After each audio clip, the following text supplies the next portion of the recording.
Hello, this is Dr. Paul Cottrell, and I am doing a recording on October 12th. I will be releasing this on all my channels, 4 channels on YouTube, Brighteon, Bitchute, and Rumble. Please subscribe to all those channels. If you like the content that I do, please help support the work by sharing the links, making sure you subscribe. You can also follow me on X, GETTR, Substack, TikTok, and Patreon. So there's many modalities that you can use to help support the work and watch the content that I create. This is all free. I have thousands of videos for free talking about the news, the markets, even scientific endeavors. So please help support the work. If you like the content, share the links, ask your social media to follow me, help support the work by donating on my website, the-studio-reykjavik.com. You can donate through Stripe, PayPal, or buy me a coffee. You can be a paid member to my Patreon channel, Substack, or even buy me a coffee. But it's through the donations and the ones that subscribe to Patreon and Substack that help support the free endeavor that I do to help inform the public. So please help support the work and make sure you subscribe. And better yet, go to my store, the-studio-reykjavik.com, and get the ebooks. I have 8 different ebooks about finance, about economics, endocrinology, AI, also genomics. So I've written a lot about different subjects. In addition, please take my advice and follow the protocol, the health protocol, to help slow down the aging process and boost up your immune system. And I have lecture series on pulmonology and immunology, so you can learn a lot about those subject matters and reduce that power density between your doctor and yourself. By knowing more about how the body works, the better you can take charge of your health.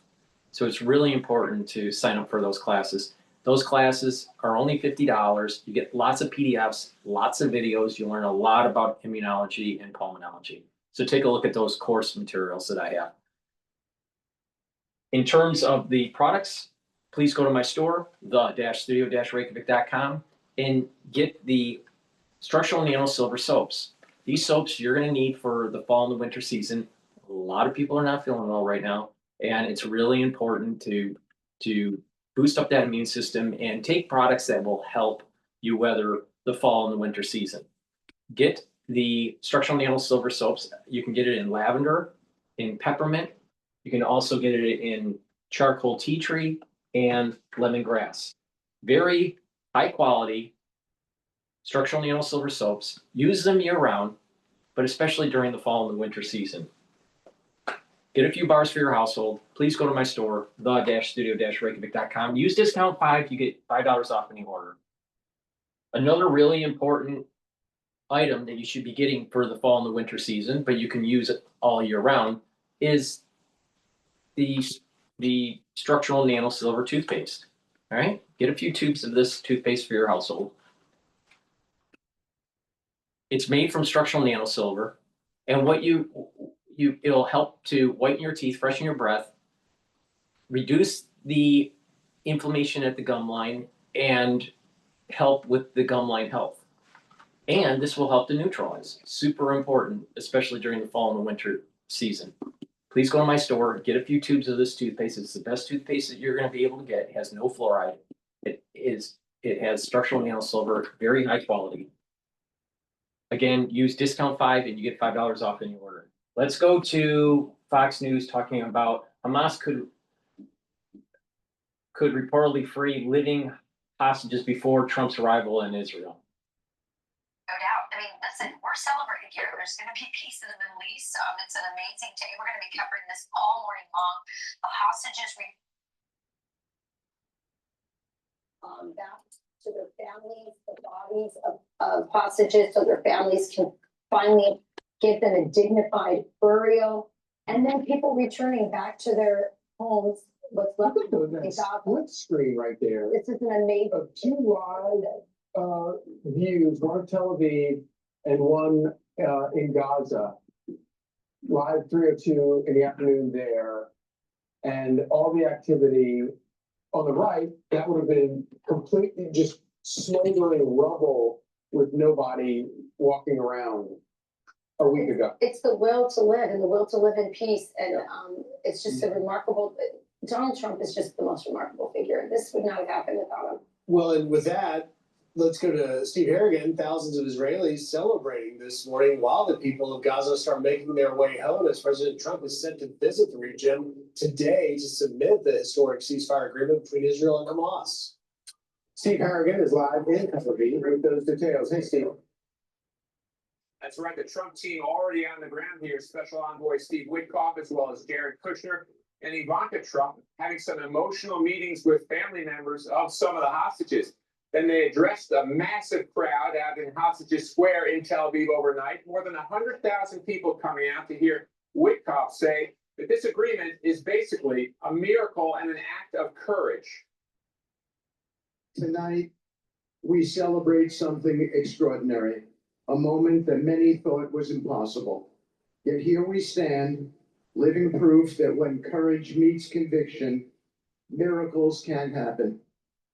A peace born not out of politics, but out of courage. You've prayed, you've persevered, and you've shown the world that peace is not weakness.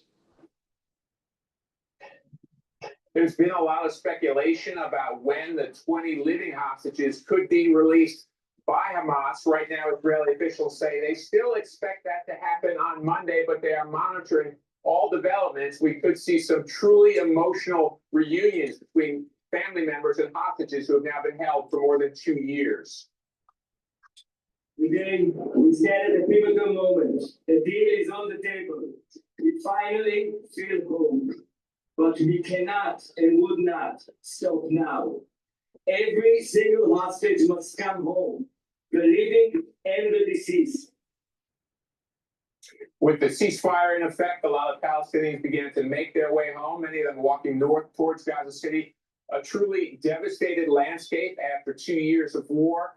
But that Rafah crossing with Egypt expected to open as early as today, so the region will be flooded with emergency aid that it's clear it sorely needs. And of course, President Trump coming here Monday morning to address the single house Knesset, the Israeli parliament, on eagerly awaited speech from the U.S. president. Guys, back to you. All right, thank you, Steve. Thank you, Steve. You know, one of the things that we'll be watching for is with the return of the hostages. You know, in the past, we have seen these humiliating ceremonies that Hamas has put on as they have released the handful of hostages that they've released over the past 2 years. And if the world is spared that horrifying spectacle, that will be to me a good sign. Yeah. That was that was part of the agreement. Yeah. No more of that. I couldn't agree more. I just, on my mind, we've been able to interview so many of these hostages. Two of them in particular who came out. One was Ayer Horn and then Ilyana Gretzky. Both of them, one of them is Argentine, the other is Mexican, both Israeli as well. And I've been following their stories. Ayer has his brother still in captivity. He's coming home. Wow. Ilyana Gretzky's fiance is there. Mm-hmm. She actually staged a mock wedding to bring attention to him during this whole crisis. I can't wait to see all of these. It's going to be incredible. And very emotional. With that, let's bring in Fox News Sunday anchor and Fox News chief legal correspondent Shannon Brain. And Shannon, we are hearing Wall Street Journal is just reporting that Hamas has notified Israel that they indeed do have 20 living hostages that they have assembled and could be possibly ready to release them as early as tonight, Sunday night. We've been hearing Monday all along. Now, Fox News has not independently confirmed that, but the Wall Street Journal is leading with it at this moment. And it's not only just this first confirmation that these actual 20 living hostages do indeed exist, but the thought that if they did begin releasing them tonight, then presumably they would be freed ahead of President Trump's arrival in Israel tomorrow. Your thoughts? There's been some reporting that he may meet with them and hear from them directly. I cannot imagine what these people have lived through for 2 years, they're gonna need time to recover, to physically, mentally, to reconnect with their families. But man, I cannot imagine the overwhelming joy across Israel. You guys know, if you've lived and traveled and worked over there, it's a small country and they have felt this deeply. I mean, the percentage of people as a part of their total population there who were harmed in some way or have now served, everybody knows someone, everyone has a loved one. And so this is not just incredible relief for these families of these hostages, it really is more broadly the entire country.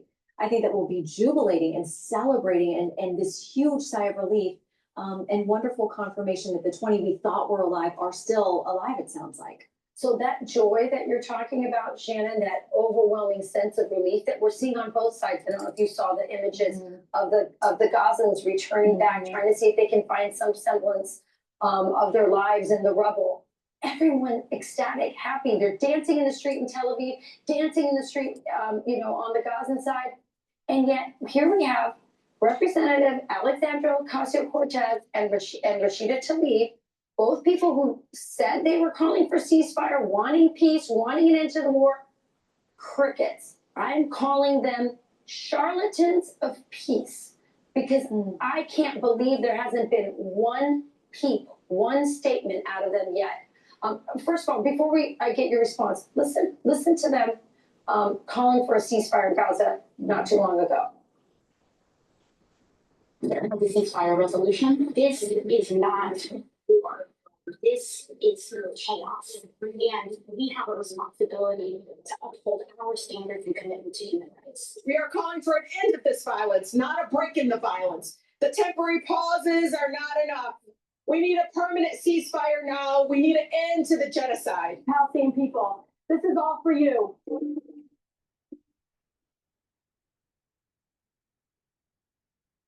Why isn't she doing that now? It begs a really good question because this is what I think all sides were agreeing they wanted to get to, the end of the destruction, the end of the violence, and hopes for actual peace, release of these hostages, the beginning of rebuilding for the people of Gaza, where you talked about this incredible devastation that's going to be part of The reason why the ultra liberals don't want to say anything right now is because that would make Trump look good. Back to Fox News. Strip, then going on to Egypt and meeting with the stakeholders there in the region about how they rebuild and give those people a hopeful life moving forward as well. So you think there's plenty to celebrate. Even many of the Democrats who have come out and celebrated this, we've all seen their statements. They didn't mention the words Donald Trump, and so there's a conversation to be had about the reaction. And we should all be feeling joyful wherever you were on this, that the people of that region, the suffering, we hope is over. Truly. Back home here, our government remains shut down, obviously. And President Trump has directed that troops be paid throughout the government shutdown. I'm sure this is something that will be on tap for Fox News Sunday today. What do you make of all that? Yeah, absolutely. So we have got the two key players in the House. We've got the Democratic leader, Hakeem Jeffries. We've got the Speaker, Mike Johnson. They're both with us exclusively this morning to talk about what are the off-ramps? How does this thing get done? So we really look forward to diving into that conversation about the troops, air traffic controllers, people who may lose their SNAP benefits. I mean, there's a lot to dig into here. We've also got an interview with the Lieutenant Governor of Virginia, Winsome Earl Sears. We invited her and her opponent, former Congresswoman Abigail Spanberger, the Lieutenant Governor accepted. So conversation with her. And also I sat down with Justice Amy Coney Barrett to talk about her take on criticism of the courts and where we are in this country on having really tough conversations and political conversations. Well, we will be watching that. That will be good stuff. I especially look forward to your conversation with the justice. Yeah. I mean, her book is very fascinating. I would say to people who wonder how the inner workings of the court work, she gets into a lot of detail that I think is very interesting. If you have questions about why they do and don't do things, you might get some answers in that book. Wow, for a Supreme Court justice nerd like you, this is going to be amazing. Exactly. It was, it's my Super Bowl. What can I say? Exactly. That's what I was thinking. forward to her bringing Jeffries and Johnson together. You might get the government open by the end of the Listen, we aim to get things done here in Washington for the people of America. And so if those two want to reach an agreement on this show, we welcome it. If anybody can get it done, Shannon Breen can get it done. Shannon, thank you. Have a great Thank you, show. guys. Good to see you. I'm Steve Ducey. I'm Brian Kilmeade. And I'm Ainsley Earhart. And click here to subscribe to the Fox News YouTube page to catch our hottest interviews and most compelling analysis.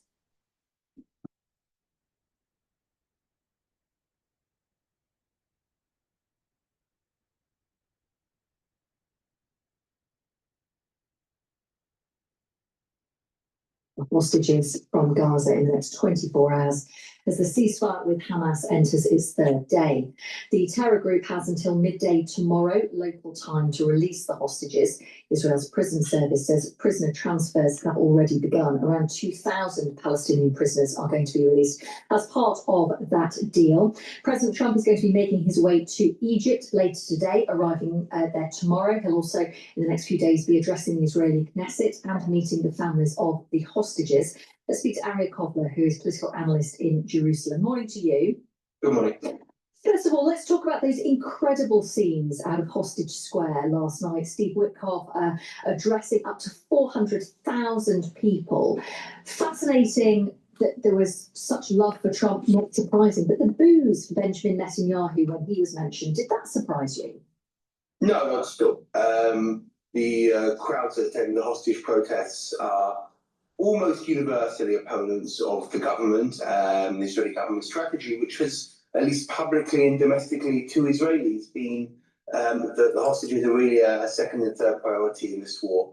And amongst those people campaigning for their release in Israel, there's always been a lot of anger at the government, and these rallies have been putting pressure on the Israeli government.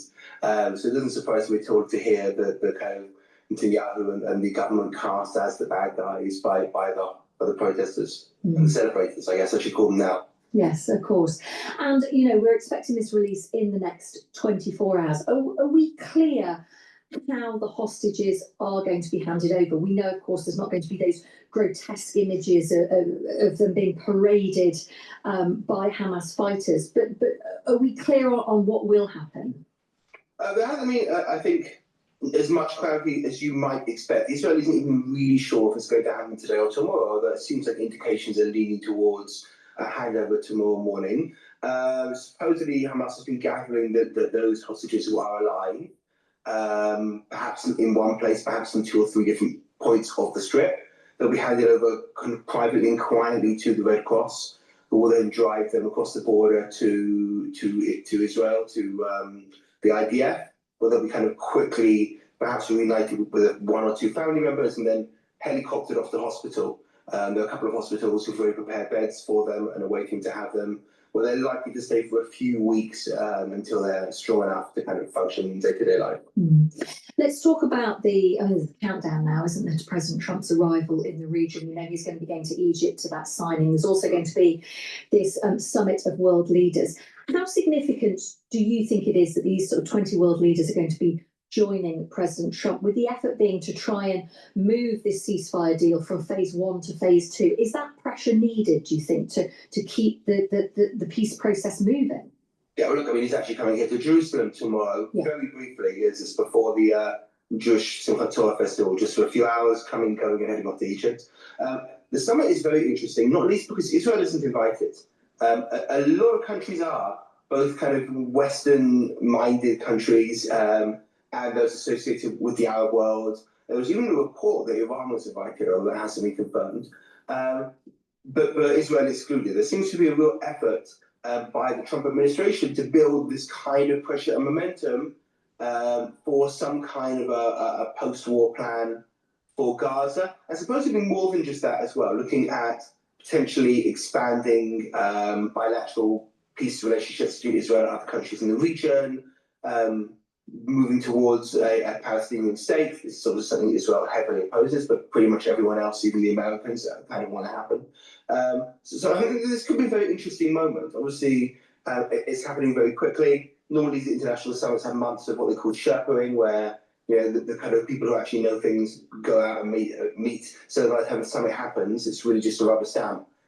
This hasn't happened now. I mean, it's been organised in just a day or two. So we'll have to see what comes out of it. But there is this kind of real attempt to try and take the momentum of this deal and see where they can take it. And the fact that Israel isn't invited to that summit, is this all part, do you think, of President Trump's almost power play, the power that he's clearly exerting over Prime Minister Netanyahu, and just letting him know that essentially Trump is in charge here? I think that's a part of it. Look, he's going to come into town here in Jerusalem. He's going to walk up to the Knesset, the Israeli parliament, which is being recalled just to hear him speak. I'm sure there'll be lots of mutual love both ways from Netanyahu and Trump about how great each one is. But then, you know, then come a day or two later to this summit where Israel is not there, kind of sends its own message, both to Israel and to the other countries. This ceasefire is happening because essentially Trump gave his personal guarantee to Qatar and through them to Hamas that Israel will not return to fighting. Israel hasn't said that. So there's kind of a lot going on here in terms of who's in charge and who at the moment at least is taking orders. We're getting reports from Gaza and started coming out yesterday that Hamas is remobilising. It's calling for its fighters to move into the areas which have been vacated by Israeli forces. How dangerous a moment are we heading into now in light of things like that happening? Look, I think that, you know, I don't think it's particularly likely that Hamas is about to attack Israel. That would be extraordinarily idiotic. I do think that what we saw in the January ceasefire was after, you know, a year and a half of a very difficult war, Hamas kind of returning to the streets and Israelis thinking, okay, did we win? Did we lose? You know, was to remove them from power, and here they are, you know, with their face masks and their guns and their green headbands. You know, what we're seeing so far is the kind of civilian authorities in Gaza that's run by Hamas, but they look like normal policemen returning to the streets. We haven't really seen the kind of Al-Qassam terrorists out on the streets yet. But I think it does put political pressure domestically in Israel to see Hamas still standing. Now, of course, this deal is supposed to end with the removal of Hamas as the government of Gaza voluntarily. But, you know, if that doesn't happen, if it takes months and months, then we still see Hamas rebuilding in Gaza, and that puts medium and long-term pressure on Netanyahu and the Israelis about, you know, was this war won? Is it clearer yet regarding aid? We understand that the crossings are going to open, up to 600 lorries a day sending aid into Gaza. As yet, we understand there's still only one crossing open. Is that right? Do we know when more crossings are going to open to essentially flood Gaza with aid? No, I'm less clear on that. It does seem like in the last few weeks, since the big international push over aid, there's been substantially more aid going into Gaza. The issue is really where is it reaching inside Gaza? You know, most of the trucks that went in were immediately hijacked by some or other armed faction. And the UN said, look, at least it's going to people. You know, but better than nothing. The big push will be to get aid into northern Gaza, into Gaza City, where there has been very limited aid in recent weeks in light of the Israeli offensive. You know, most of the challenges around aid in this period have essentially been logistical. Israel said, oh, we'll let as many trucks as you like in. You've got to pick them up, but you're sitting on the border. The UN has said, well, we can't pick them up because it's not safe. Israel said, well, we can't bring Hamas to pick them up because we're at war with them. Those are the issues that hopefully will be quickly resolved, and we might see a very big increase in aid. Once that big stockpile of trucks that's been sitting on the border now for weeks begins to go down, then we'll have no things working. Why would Israel just open all the borders now, though, all those border crossings? Well, you know, at the moment it seems like, you know, Israel is still controlling half the strip, about 53%, including all the border crossings and all the areas immediately around the border crossings. So it's not just a matter of opening the border crossings. Once they cross the border, they're in Israeli-controlled territory until they get to a place where it can be taken into the Hamas-controlled part, and then someone needs to come and pick it up. And who is that? Is that Hamas? Is that the UN itself? But then there's trying to get hijacked. Is it mercenaries? You know, there's just been a lot of kind of challenges and pressures. The other issue is Israel is still saying it is checking every single truck for smuggling. And look, we know there's smuggling going on. We know we've seen ads for the iPhone 17 being sold in Gaza. That's being smuggled in by someone. And the theory is if they can smuggle that, maybe they're smuggling weapons too. So Israel's trying to check every truck. That takes a long time. And you know, I think the infrastructure to do that. But I think obviously we will see, I hope, in the coming weeks and months, a much broader range of things going in, including construction materials once they start rebuilding.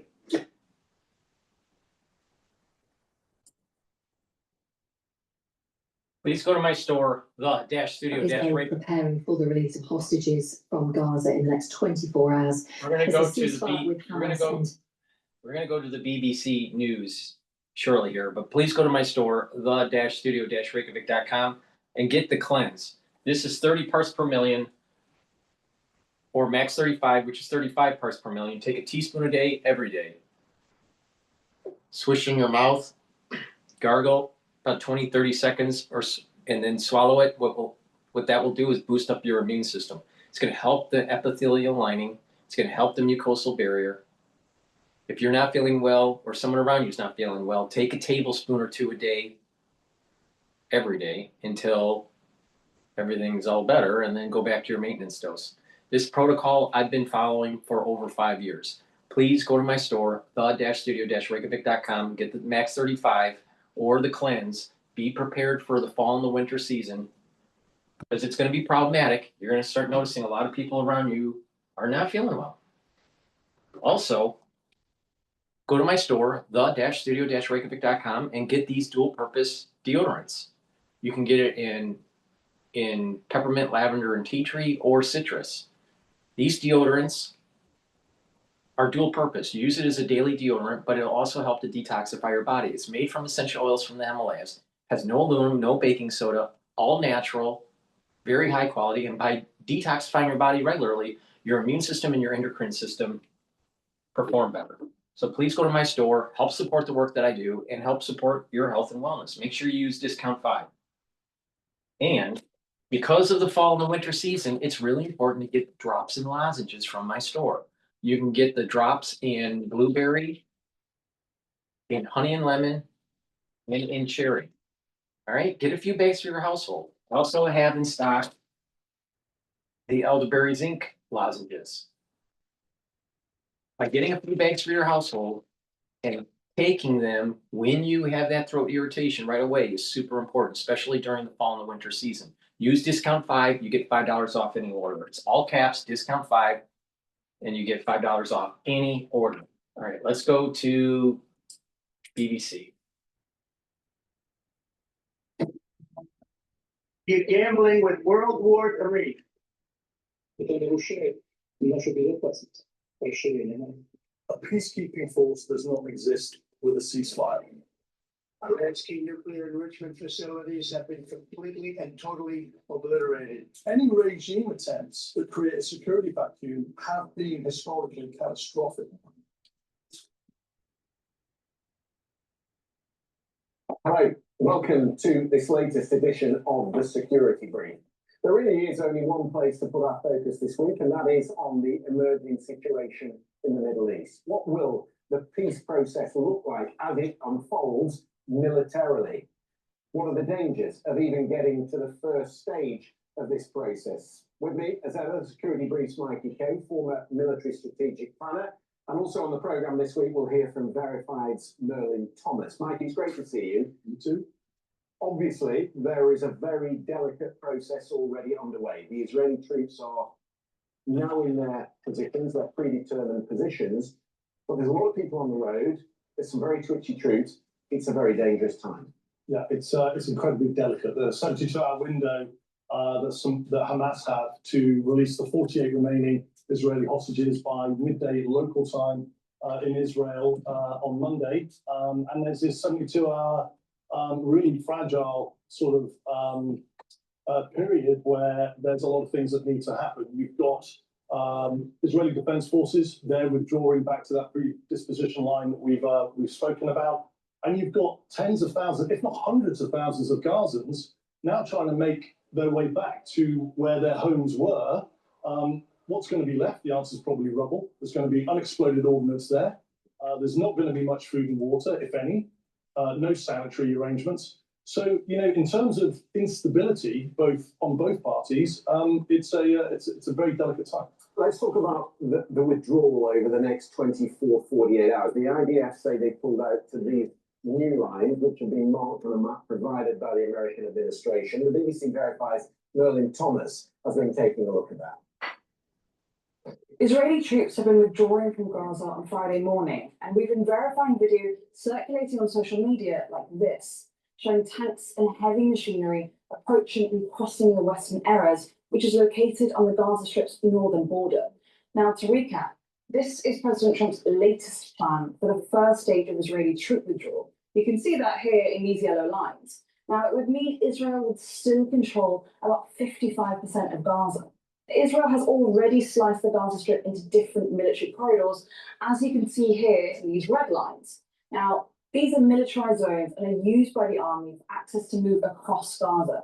In some places, you can see that the White House plan roughly matches up with some existing boundaries created by the Israeli military.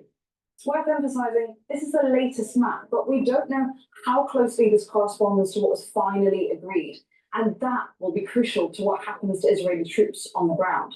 Now, Palestinians will have the chance to return home to northern Gaza, where they were ordered to flee. But what's left for them to return to?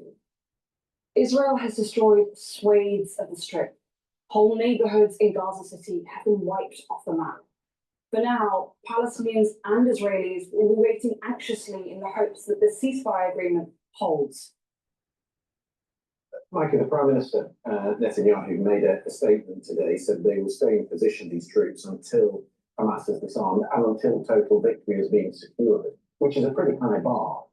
What does total victory look like in military terms? Always incredibly wary of the word victory whenever a political leader uses that in this context. But for Netanyahu, total victory means Hamas disarmed and Gaza demilitarized. That's his focal point. But in my experience, using terms like total victory, they don't weather well. You know, if you go back to May 2003, there was G.W. Bush stood on the carrier, big sign behind him saying mission accomplished, declaring victory 3 months after the invasion. And that didn't go well because after that declaration, there were over 4,500 US troops that were killed in combat, 32,000 US troops that were injured in combat at a cost of $3 trillion. So again, always very wary about using definitive terms like victory. The news from Washington today is that there are 200 American troops inbound that will go to Jerusalem to head up a civil military task force. What role do you think they will be taking in what happens in the next few weeks? If I was Trump, those 200 troops, they're not going to be deployed inside Gaza. They're going to be deployed outside Gaza, inside Israel. But if I was Trump, I would be wanting for my US troops to be looking over the shoulder in command and control centers of IDF operations. Inside those command and control centers, they'll be looking at drones. The drones will be providing what's called pattern of life, so live images of areas where IDF troops are, areas of displacement migration patterns. You know, again, if I was Trump, I would have my men in there and my women in there and my troops in there to oversee, to make sure that triggers aren't pulled easily, to make sure that rules of engagement are adhered to, and that the 72-hour process isn't quite literally blown up. Because in that context, Netanyahu said today he's quite happy and willing to return to war if Hamas reneges on the deal. And in fact, the fighting continued right up until the ceasefire. Yeah, I mean, it has, and it's, I wouldn't describe it so much as fighting, it's kinetic activity. And what I mean by that is it's mostly demolitions. And you're looking at, you know, airstrikes, and I think we've got some footage of airstrikes here. They're the demolitions, and high explosives that are using just completely to obliterate all forms of infrastructure. But we've talked before, isn't that illegal under international law to target civilian infrastructure and civilians? Yeah, by an occupied force under the Geneva Conventions, it is. But what the IDF are saying is that there are military assets inside of that infrastructure, whether it's civilian or whether it's buildings. But given that 92% of homes have been destroyed and 60% of Gaza's entire infrastructure have been destroyed, I'd be very curious to see the IDF intelligence claims that support that. I noticed this morning that there was an IDF reservist killed just yesterday. Yeah. So in the final actions that were going on the ground, that's 914 IDF soldiers since the war began. I think there's been quite a rise in the number of Israeli soldiers that have been targeted and killed. How have they adapted for that? So in the period of demolition, you've had airstrikes, you've had controlled explosions, but what Israeli media are reporting now is the increased use of what have been called suicide APCs. APC stands for Armored Personnel Carrier. I'll just show you actually what this looks like. This is an M113 Armored Personnel Carrier. It's aging, it's vulnerable, it's almost obsolete in terms of the purpose that it's used for. What the Israelis have Looks like the First World War tank. I mean, it absolutely does. It's not advanced by any stretch of the imagination. But the IDF have advanced this new, what we call a CONOP in the military, a concept of operations, which utilizes this vehicle. It puts a massive amount of explosives inside it. It's remote controlled, and they'll just drive this vehicle up to a building that they want to destroy, and they'll detonate it. And over the last few months, they've been doing that increasingly using this concept of operations. And Merlin showed us the scale of the destruction using tools like that. Trump says the reconstruction will be funded by the wealthy Middle Eastern countries, but I mean, to what end and to what cost? Yeah, I mean, the devastation is there's no other word but catastrophic. Let's take a look at some data points, actually. Sometimes marketing teams feel like their heads are buried, stuck with search and social, with limited growth. Experience growth with Realize. Realize outcomes at scale beyond search and social. My goodness.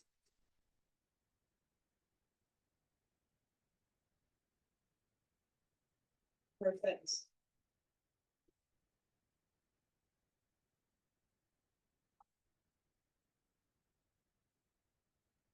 Let's take a look at some data points, actually. We kind of touched upon them earlier. 60% of buildings destroyed and 92% of homes destroyed. That's just the infrastructure piece. Then you've got to look at the devastation when it comes to human casualties. You've got 67,000 dead, 18,000 children. If we go to some more imagery, this is satellite imagery of Tal al-Sultan area, which is a refugee camp in Rafah, as you know, because you've been there, which is in the south. So this is 2 years ago. And then as the screen wipes, you'll see the devastation that's occurred to August this year. And it is significant. Just look the way that wipes across. I mean, the grey area on the right. Yeah. I mean, there's just nothing left there. I mean, in terms of, first things first, you've got to clear the rubble. But do we know what's underneath the rubble? But you don't. I mean, there's over 40 million tons of it. So you don't know what's underneath there. And the first point from that, Christian, is that, you know, when we talk about 67,000 killed and 18,000 children, I think that number's got to be much higher, because unless you know what's under the rubble, you're not going to have really the accurate figures. So the data points, I think, are low, and we won't know what the reality is until years later once the rubble's been cleared. And as I said, it's 40 million tons, and with 100 trucks a day, according to UNRWA, and it's their estimates, it'll take 15 years to complete at a cost of $500 million. Now, a major problem under all this rubble is unexploded ordnance. That's basically, you've got all these egg strikes coming in, and not all of them will be successful. So you'll have ordnance in there, buried in that rubble, that is unexploded. And that's massively dangerous for, you know, hundreds of thousands of people moving back into those communities. So to put this into perspective, I was talking with an NGO in central Vietnam who 50 years later was still working to clear UXO, unexploded ordnance, from the Vietnam War. So this is going to take decades. And when it comes to stability on the ground, the 20-point plan, of course, involves or includes this international stabilization force, the ISF. Now, you deployed as part of one of these peacekeeping forces to Afghanistan, I think, to Kosovo, Macedonia, Iraq. So you've a lot of experience of this. Iraq wasn't a peacekeeping force, but yeah, the other three were Afghanistan, Macedonia, Kosovo. So how do you think it will work? Well, I mean, the primary aim of the International Stabilization Force, which needs to be figured out, you know, the 200 US troops that we were talking about are not part of that ISF agreement. But some of the key objectives will be, you know, ensuring the disarming of Hamas. How do you verify that? It's through a process. So when you mentioned Macedonia, the operation that I was on was called Operation Essential Harvest in 2001. And they used a process, a ratified process called DDR, which is disarm, demobilize, and reintegrate. And effectively, what that's doing is it's setting up collection points where Hamas, in this case, would be able to come under amnesty, drop off their weapons. All of those weapons are collected, and then Hamas will be given amnesty to relocate with dependents inside of civil community. So that's the disarming bit. Then you've got the training of vetted Palestinian forces, and then providing long-term security. These are sort of much much longer aims of the international. That's the interesting part for me, because thinking back to Iraq, one of the big mistakes was not making use of the remnants of the security structure that was there, the Ba'athist security structure. You left a vacuum, they filled it, and then you had real problems with the insurgents throughout the country. Surely the Americans, the Israelis have to provide a Palestinian police force, at least a police force that can maintain order across the Strip. Yeah, the point you make about the Ba'athist Party is a really important one. Let me just build on that for a second. You know, you had Paul Bremer, which was the head of the transitional authority that was put in by G.W. Bush. He fired 400,000 Iraqi troops. That creates a security vacuum. Al-Qaeda in Iraq was allowed to build in that security vacuum, and ultimately went on to be partly the cause of the generation of the Islamic State. In terms of the training and mentoring, I think the most recent examples are in Afghanistan. I deployed twice to Afghanistan, where the US, the Brits, and NATO were training the Afghan National Army and the Afghan National Police, which takes, and this is the important point, this takes decades. It's not going to happen in months or years. Do you see a vacuum on the ground, though? Clearly, obviously, the Hamas leadership has been taken out. Most of the leadership is outside the country. Is that dangerous? Yeah, I mean, you know, there's an investigation by another news organization that has identified what were called looting gangs to begin with. They're now called popular forces. And according to this investigation, they also link Israel to funding them. So you can already see that there's a positioning as an alternative to Hamas through other groups. There are other militia groups who have already dedicated allegiance to these so-called popular forces. And I think when there's a security vacuum, these popular forces or militia groups are allowed to effectively operate with impunity. And, you know, this isn't just a Israeli MO. The US have been doing this. Remember the Free Syrian Army in Syria. So it's not a... So with that in mind, final question, the mandate for the ISF, the rules of engagement, who sets that? So historically, it would go to the United Nations Security Council. On that, you've got Russia, China, the United States, France, and the United Kingdom. But that's been in paralysis, you know that, Christian, over the last, almost decade, since 2012. That's been in paralysis. What they would normally do is they would vote on a Chapter 6 or Chapter 7 peacekeeping operation. Chapter 6 is peacekeeping operations without the use of force, approved force. Chapter 7 with peacekeeping operations with approved force. They are very rarely approved. And because of the paralysis of the P5, unlikely to be in this case. So the other options for the US and Israel is to seek some form of multinational force. But the key bit here, Christian, is that any multinational force needs to include security forces and political buy-in from the regions. So the obvious organization there is the Arab League. And that's critical for any for any multinational force to have credibility and longevity. Really interesting. Of course, we will continue to keep an eye on it. Just a reminder that if you missed any of this particular security brief, or you want to look at the former episodes, the other episodes that they're all there on YouTube. Do go and have a look at that, Mike. Thank you very much. We'll see you next time. Thanks for watching.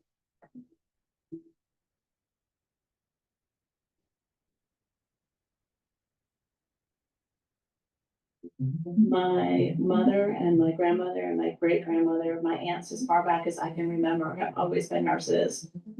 There's something very meaningful about being there for people in their time of need.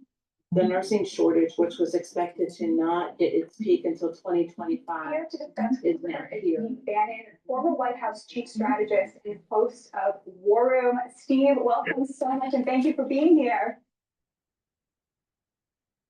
Batya, I think that is the single best analysis and assessment I've heard in all the wars that are out there, all the different channels. Quite brilliant, really brilliant. One thing I just want to add to that, I want to make sure that Jared Kushner and Witkoff get also the due credit there. They are, and I want to go back in time. If you look at this as a continuum of President Trump and how he thinks, I think this starts to make more sense.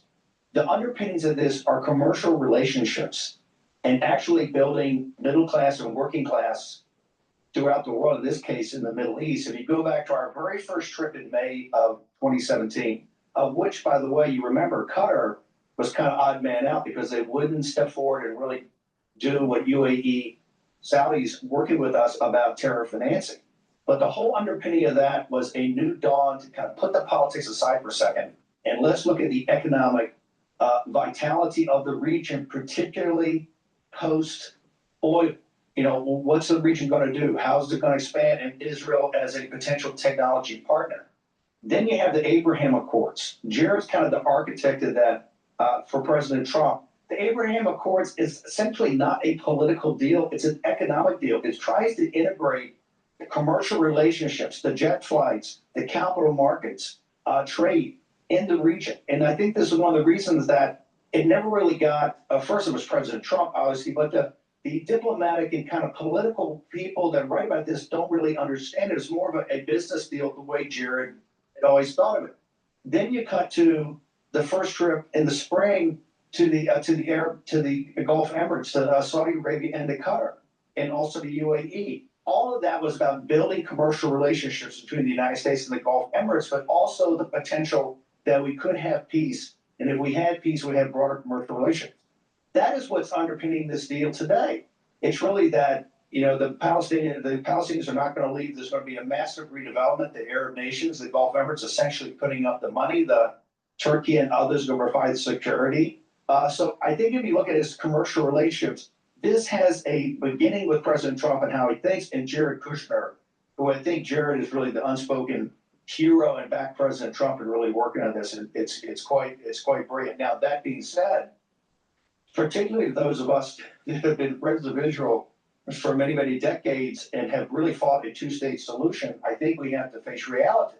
What's happening in Gaza, I think, is the beginning of the proto-Palestinian or proto, Arab state. The Gulf Emirates are essentially going to finance it. There may be some interim, 200 American troops to do some sort of coordination from CENTCOM, but eventually Turkey and others are going to be there. There's also blocked in more expansion, or really the historic claim of Israel on Judea Samaria. That looks like it's going to be blocked. So I think it was a overplay by Netanyahu, and we are where we are, but obviously historic. And I think if you take it from the business perspective to commercial perspective, he essentially took the power of the hands of the politicians, put it in the hands of the business people, and I think you're going to get peace. What I found most striking today of everything, you have people in the streets dancing. A very moving press conference or press briefing by the IDF, who I think are also been the unspoken heroes here. What they had to go through in this war against the Hamas, or what I call the Muslim Brotherhood fighting brigades. The actual spokesman, I think today, actually broke down in tears, talking about, and this shows you how tough they've had this fight and how they are not looking forward to going back in there and doing what they're requested to do. And this is why I think the head of the IDF and Netanyahu came to loggerheads over the last 3 or 4 months. But when the soldiers of the IDF are in back of a deal and they have a spokesman that's in tears, I think that shows you how deep an issue this was, and why both Israeli citizens and the Palestinians in the whole region and the world are celebrating Donald J. Trump. He's the only person that can pull this off. One of the things that I mentioned in the editorial was how important this was for Trump in terms of restoring Israel to having support, both worldwide and in America. Among young people, support for Israel has really been cratering. I want to play you something the president said about Israel. Let's have Sot 1. No president in history has been a greater friend of the state of Israel than I have. History has shown us that those who have relations with Israel have thrived, while those who have devoted resources and attention toward the destruction and even annihilation of Israel have languished. They haven't done well. Israel is not going anywhere. So President Trump has really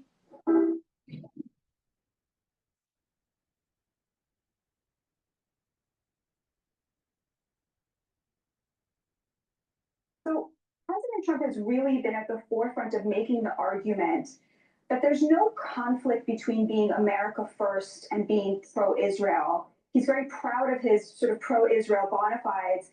There is an emerging split among right-wing influencers on this question. Where do you fall on this? Do you feel that there's a conflict between being America first and being pro-Israel? And is the future GOP a pro-Israel party? Let me give you a definition. By the way, I think the most important thing that he said to Netanyahu, because let's be blunt, Ron Dermer, Ambassador Dermer, who is a great guy and I know quite well, I'm think very highly of him. And Bibi at the end were not in the room, not in the deal. They really weren't looking for input from it, and that should be the Israeli people and the Jewish people in the United States should really embrace that. What happened at the end of this deal to make it happen? You know, Dermer went to the resort, the Red Sea resort, but really was a big part of the final negotiations. Bibi was not part of the final negotiations. President told Bibi, you can't take on the world. And what he meant by that is that we're not going to be dragged into this as you take on the world. There's a huge difference between being America first and pro-Israel and being real first. And I've been I have a long history of being very pro-Israel, and particularly being a two-state solution, Israel's historic claim to Judea, Samaria, and other aspects of it. But what happened here is you had the commentators and the folks, what I call Israel folks, that put Israel, and particularly Netanyahu, not really Israel, put Netanyahu's political situation at the forefront. And I think this came to a head over the Persian, or let's say the Iranian situation, which we now know from the Times of Israel and detailed analysis of the war cabinet meetings. It was 2 years before they got a bomb. This is coming from the war cabinet as they made a decision on that night. We kept saying that this was all a sense of urgency that didn't need to be there. I think you started to see a split right there between the America first and what I call the Israel first. And I would tell my Jewish friends, and I would tell people in Israel, I said, under 35 years old, you almost have no support right now, zero support. And a big, huge part of that is, as you know, Batya, you and I have talked about it, this progressive takeover of the universities, which is not anti-Semitic, it is Jew hate, right? And make it very difficult for Jewish people here in the United States. So we have a massive problem. I gave a speech at NatCon.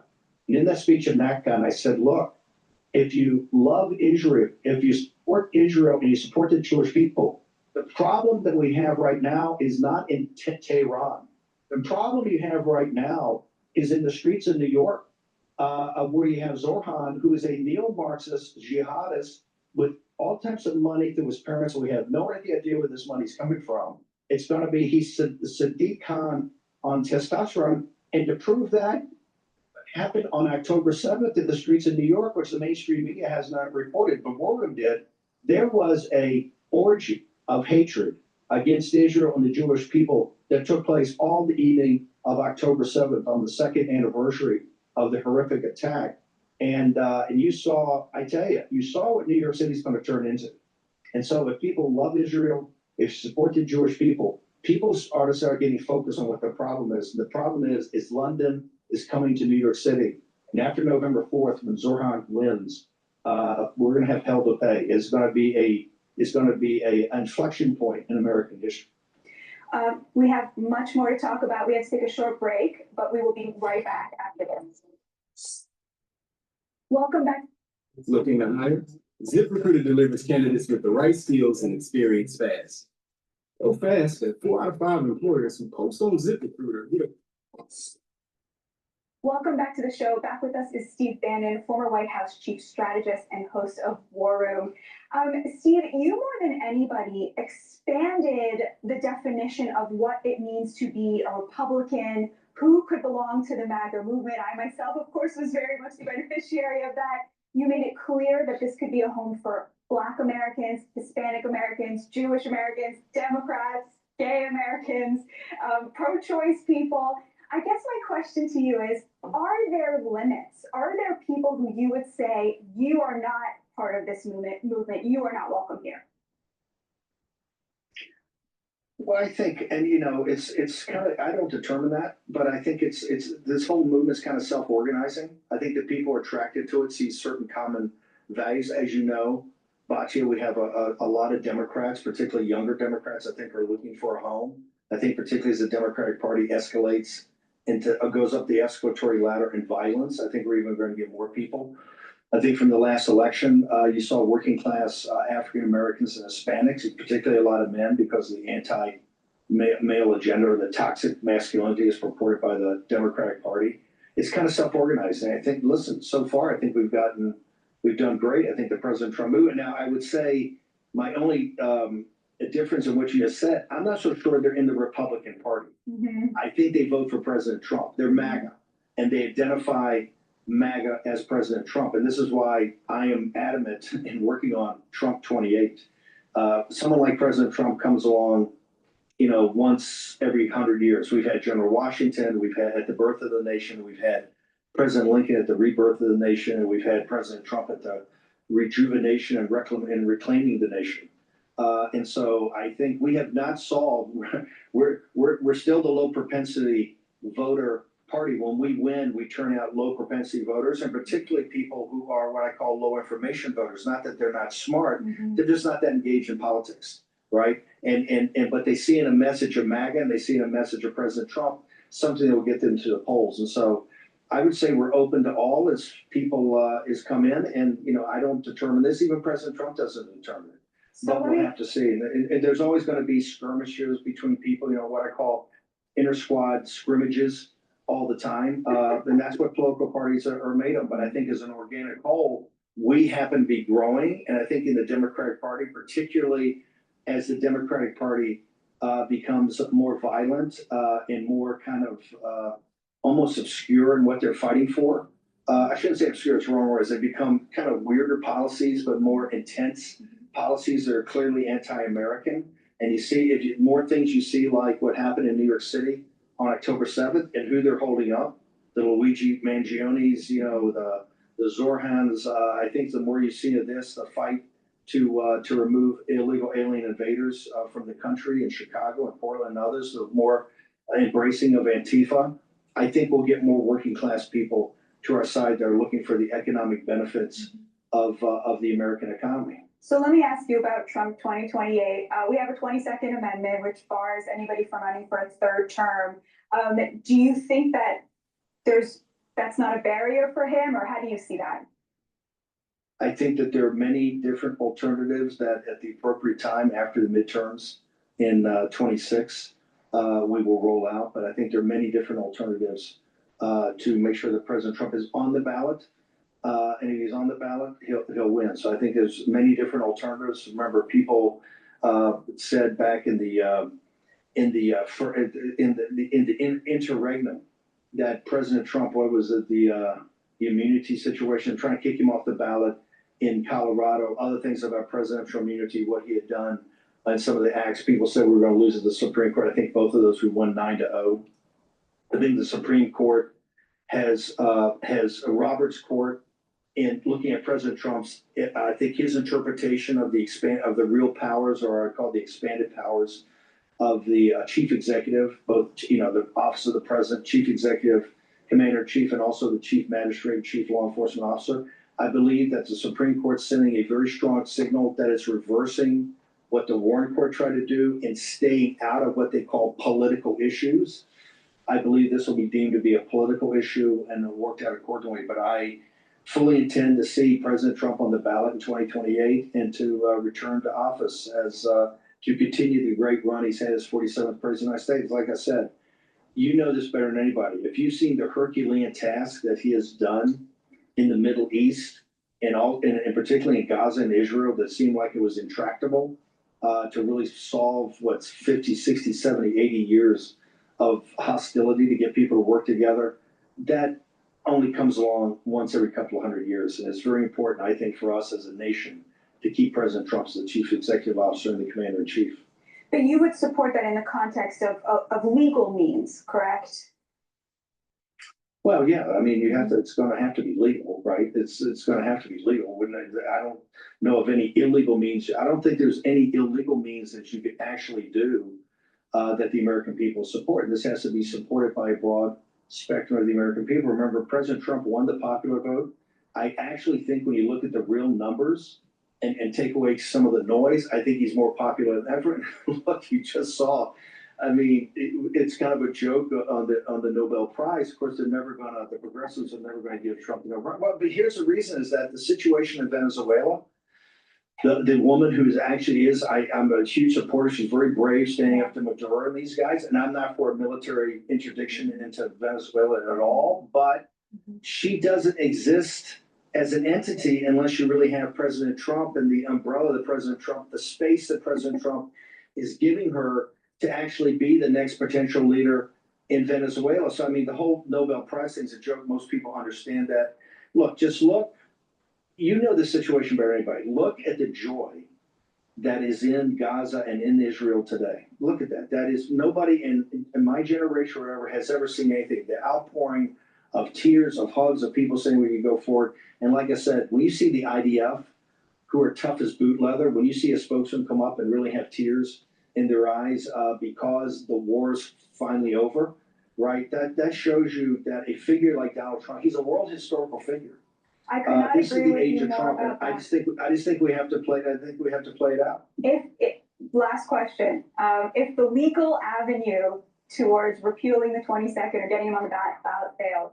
I never said repeal Oh. the 22nd Amendment. I said I think there are many alternatives. Many alternatives. those And I don't think the American people would ever support someone that they didn't think it was in the customs and tradition and or legal, if you definite what your definition of legal is. Like I said, if you watch MSNBC, you watch CNN, their interpretation of how the highest court's going to interpret the Constitution is not just wrong, it's dead wrong. If you look at President Trump and what he has done in the Article 2 powers of being the chief executive, of being the commander in chief, repelling the invasion, and particularly being the chief magistrate and chief law enforcement officer.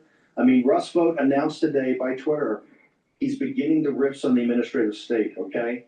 That is not, all these people that said what was legal and everything like that, so I think that the definition. If this effort fails, will you consider running for president in 2028?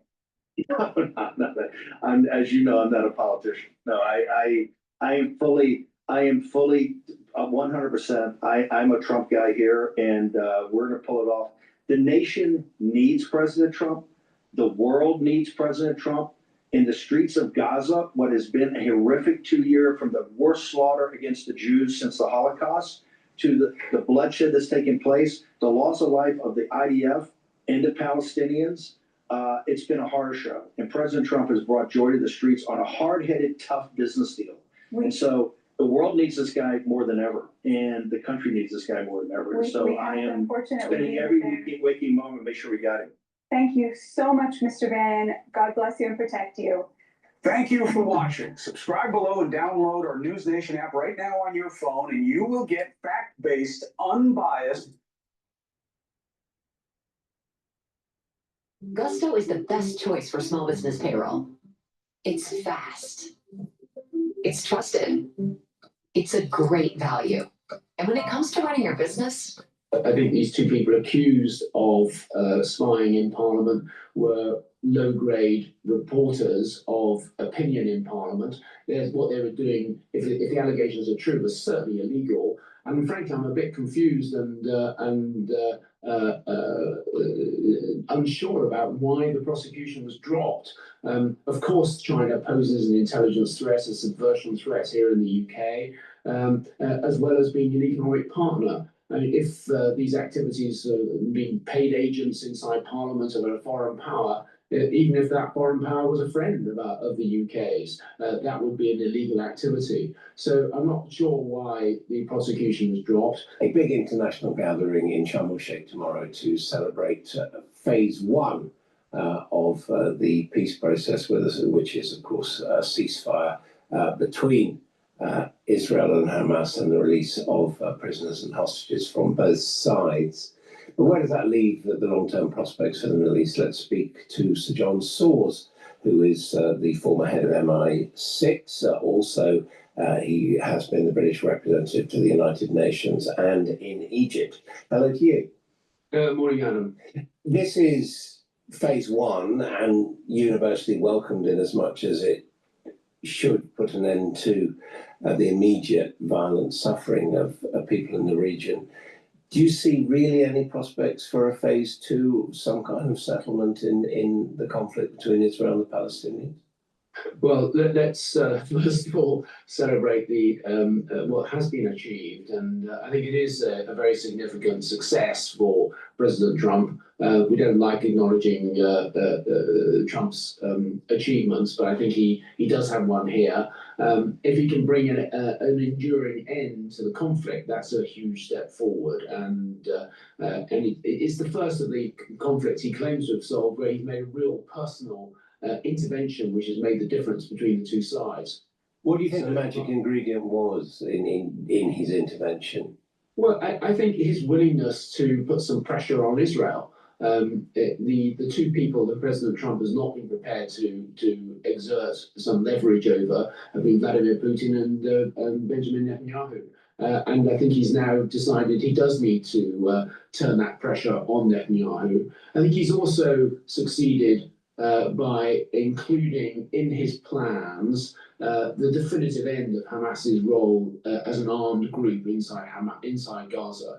And I think that was sufficient to bring the Israeli side on board. So timing is important in these things. But has it ended the role of Hamas? Because there are already reports of Hamas policemen back on the streets in Gaza.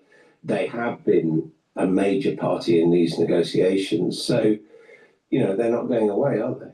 Well, they're not going away. It's not possible to destroy an idea or destroy a movement. What you can do is remove an armed presence. And I think that's what the plan envisages. Now, whether an individual policeman is a Hamas policeman or a member of the Gaza police force, there's some fine judgments to be made there.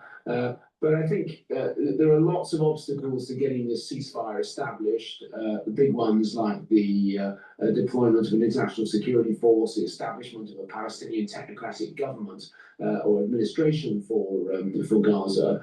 But the real difficulties will come with the decommissioning of Hamas weapons, removing the weaponry that Hamas have relied upon for the last 20 years or so, and also to get Israel to withdraw back progressively further from the inhabited areas of Gaza. And then, of course, you've got the enormous problem with reconstructing the territory, which has essentially been reduced to rubble. And it's not going to be something which can be done in a matter of months. This is a decades-long task, which will require continuous application during that period. What do you make of the role that the UK has played since October the 7th, 2 years ago? Priti Patel, the Shadow Foreign Secretary, basically saying, Palestinian state recognition by the UK and some other allies, including France and Canada, was a gift to Hamas. I don't share that. Is your marketing team feeling stuck with search and social, with limited growth? Experience growth with Realize. Realize outcomes at scale beyond search and social.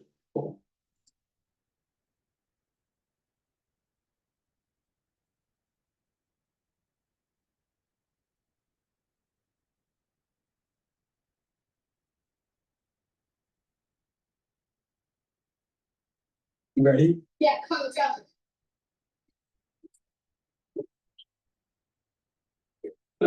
I don't share that view. I think we need to be realistic about the UK's influence.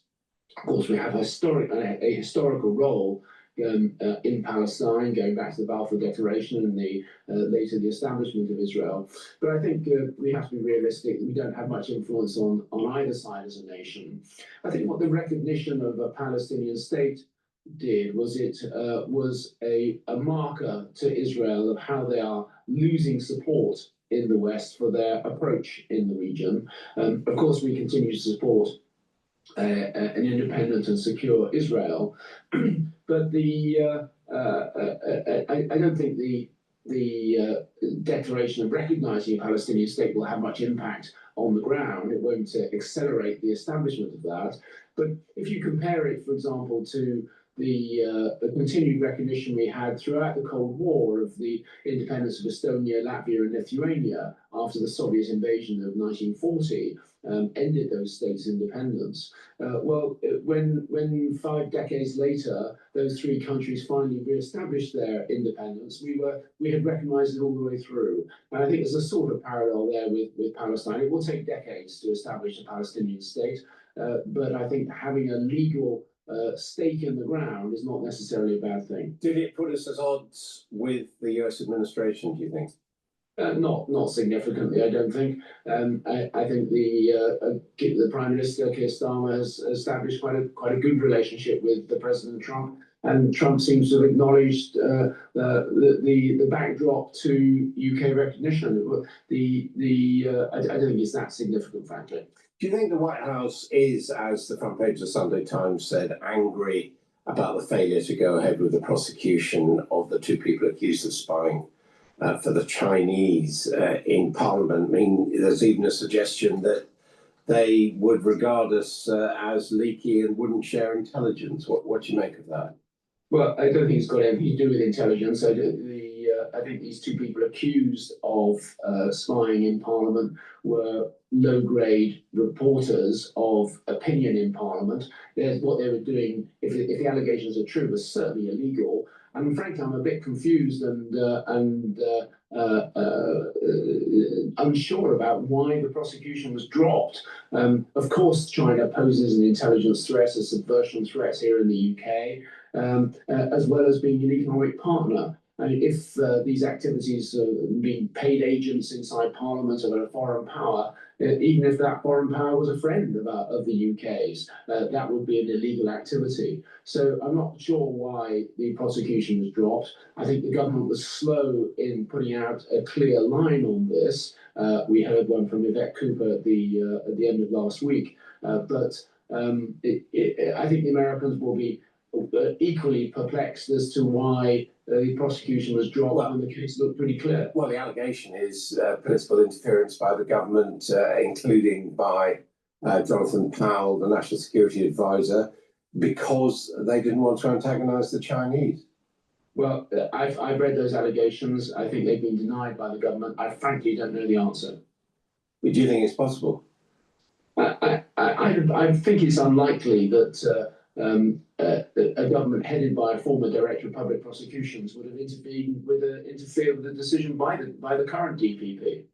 But if Jonathan Powell basically said, well, the last government didn't call them enemies, and therefore we're not going to effectively back up this prosecution, that would undermine it, wouldn't it? That would be an odd thing to do. I have no inside information as to whether that happened or not.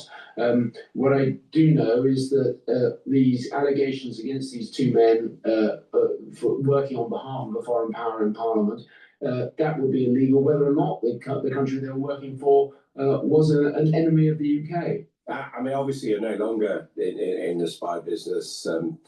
You're retired from MI6. What's your own assessment? Is China an enemy? I wouldn't use that word. I think they pose a range of threats to the UK. I think we've had a long-standing threat against our industrial copyright, stealing the industrial secrets. I think there's a cyber threat posed by China. I think there's a security threat in the Chinese efforts to control their own diaspora here. And I think there's a continued effort to recruit intelligence agents to find out our secrets and to subvert the security of the state. So in a range of ways, China poses a threat. At the same time, it's not like the Soviet Union in the Cold War. It's a different sort of society. It's got a vastly greater economy, and if we want to achieve economic growth in this country, China and working with China to some extent has to be a part of that. So we've got to learn to navigate our way through this. The world is not a straightforward place. You can't make people either enemies or friends. Everybody is a competitor in different ways, and some pose real security threats, and that includes China. So John Sauls, thank you very much indeed. Well, do stay with us here on Times Radio. Lots coming up in the next hour.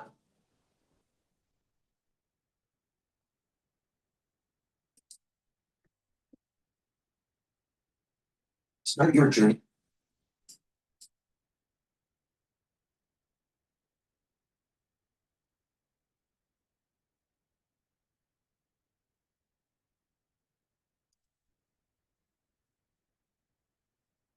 Americans lose. I mean, let's say this first, and I have to say that, well, sorry, first thing, nobody wins in a tariff war. Nobody wins. But if you talk specifically, if Trump is jacking the tariffs up, it's those American importers of components that come in from China that have to pay higher cost.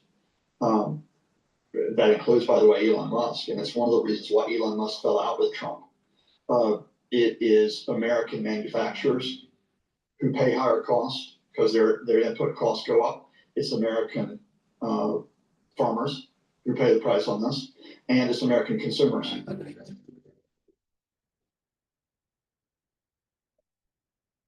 Hi, I'm Maddie Hale, and welcome to the Trump Report. Today I've got Professor Scott Lucas from the Princeton Institute at the University College Dublin on the show. Of course, you can watch us every day, Monday through Friday, on Times Radio's YouTube page, or you can stream us as a podcast wherever you get your podcast. But today is a special Saturday episode. Scott, thank you so much for joining the Trump Report today.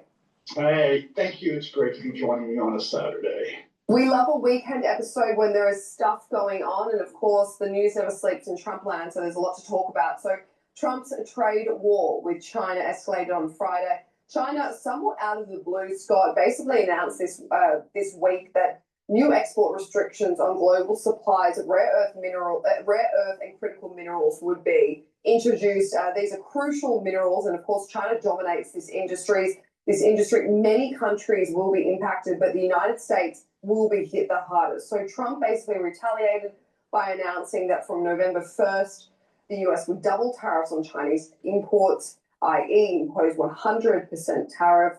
He also threatened to impose export controls on critical software to China. China then came back, announced that it would charge export port fees on US-linked vessels docking in China starting from October 14th, so next week. Scott, you've got to walk me through this escalation.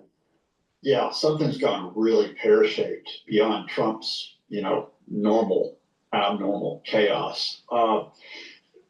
Just a quick background check where we are. First of all, why are the rare earths so important?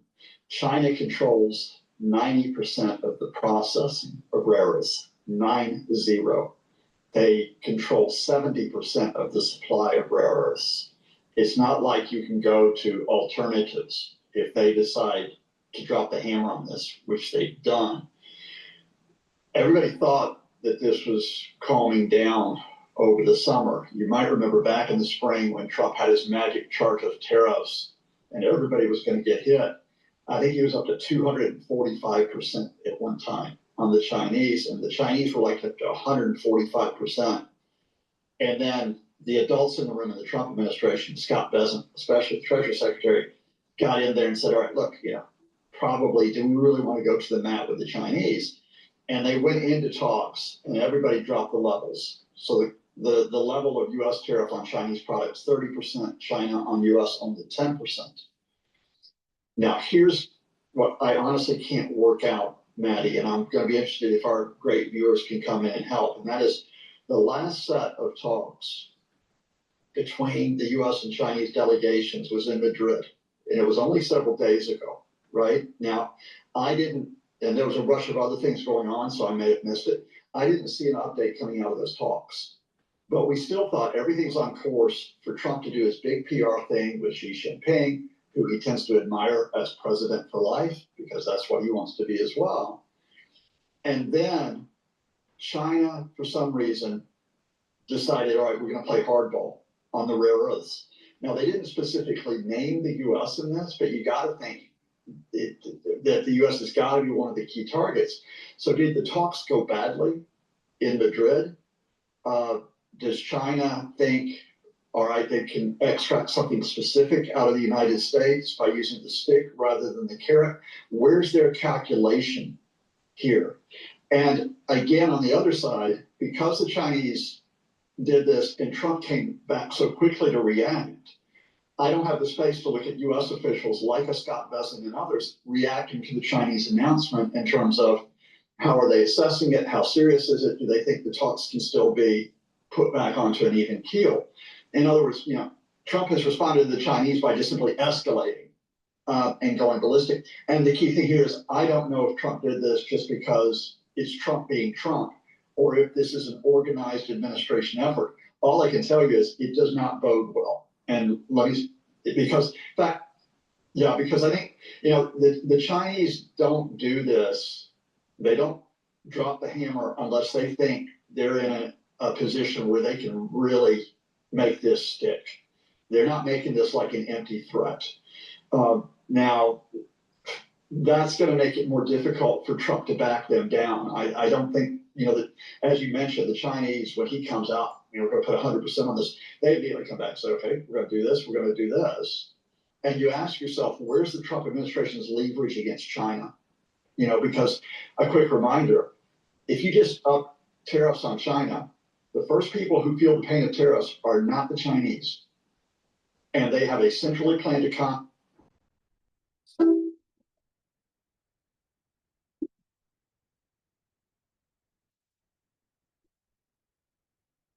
And they have a centrally planned economy. They can cover companies who get hit by this. The first person who feel the pain are Americans.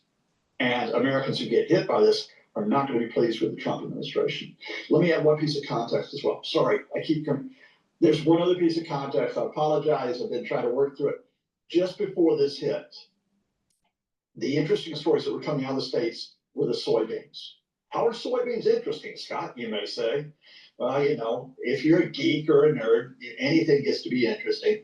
And that is that you have got vast warehouses and containers piling up with soybeans that were supposed to go to China, because China takes half of the US soybean exports worth billions of dollars a year, and they're taking zero right now. That means in certain farm producing states, there are farmers who are on the hook because their income's being jeopardized. And if you pay close attention, you'll see the Trump administration scrambling by saying, we'll help these farmers, we'll help them, we'll help them, we'll help them, without being very detailed on how are you going to help them if this continues. I think China saw they were getting leverage on the soybean issue, and they thought, all right, we're going to take it up a level. Because it does feel like something has happened behind closed doors. What we know, Scott, as you mentioned this meeting the other day, but what we know is that tensions felt like they had eased between the US and China in the last few months. We saw that Xi Jinping and Donald Trump did speak on the phone in June, and that they organised for a sideline meeting at APEC, which will take place at the end of this month. So we also know, on top of that, was that Donald Trump seemed to be tiptoeing around placing sanctions, placing tariffs on China for importing Russian oil, and had done it to India, but had been reluctant to do it to China. And we questioned why China got off scot-free on this. And a lot of analysts would say, well, he's trying to strike a great trade deal with China, and he's waiting until this APEC summit when he actually meets Xi Jinping and see what he can get out of him. So that's where we were at until this week, when that announcement was made, when this escalation happened on Friday with Trump's retaliation, and then subsequently China's retaliation back. So, Scott, you said this before, but it just seems something went on behind closed doors, and this was almost premeditated on both sides. Yeah, and I'm going to tell, because I kept looking for clues, so let me tell you something else that's interesting in terms of what is not being said. If you go to the Chinese, the main English language press today on this, apologies, can't read Chinese. I'm going to get some students to help me out next week to go even deeper on this. But if you go, for example, to Xinhua or to Global Times, they don't say a word about this. They don't even mention that the tariff increase that Trump put on, and they don't mention the Chinese threat on rare earth minerals. I think there is a reference in the Global Times to China would like multilateral trade. We'd like everybody to agree on it. The one outlet that does make an implicit, that does refer to Trump's tariffs, China Daily, says Trump increased tariffs on us, but he doesn't mention the rare earths. So it makes it look like Trump just did this because he's just like a bad guy. So the Chinese are not tipping their hand in terms of, I can't read between the lines on Chinese media on their play at this point. Of course, as we kind of say, that this came surprisingly, maybe not surprisingly to both parties, but to us, the average person, this came surprisingly, which of course meant that markets responded, Scott. The S&P 500 dropped 2.7% in just a single day, the steepest fall since April. Investors were dumping stocks in tech and manufacturing because, of course, this affects chips, and so on and so forth. So is this situation dire, or is it just temporary? Depends on how long it goes on, Maddie. First of all, it's interesting. that very few people noticed that big drop in the markets because of Gaza, right? And that was, you know, the way the news cycle works. I think when we get into Monday, and people are going to start to pay attention, especially if the markets have another dip out of this. And it is significant for the reason you have pointed out, which is this isn't just a fall in the stock market. This is a fall in terms of stocks, tech stocks, AI stocks. You know, you talked about the Magnificent Seven, right? And the Magnificent Seven drive most of that increase, that stock growth. So to throw in another fact, I think it was the IMF just issued a report this week that said, look, despite all the turmoil, you know, including Trump turmoil, including the Trump-China, you know, tension, you're still on for around more than 3% growth globally, right, in the next, this year, and the US for 2.5% increase in GDP, which you think Trump would want, given how much he's messing around and screwing up the economy. But what they said was interesting but a lot of this growth is driven by AI, so it's vulnerable. 11% of the growth in GDP in the first part of this year was because of AI. You know, that's a big share of both the US and the global economy. So again, that's where China has special leverage. This isn't like, you know, hey, fine, American farmers, and we don't want to downplay the pain to them, but it's not like pain to American farmers affects the global economy to a great extent. You hit AI and you hinder the potential for growth, that does have a big effect that ripples from the US and ripples to other areas of the world. Trump says that he doesn't know if he's... With ProCare, you can make it easy for parents to register and maximize your center's enrollment with fast and responsive automation. Make a great first impression every time with ProCare. Request a demo today.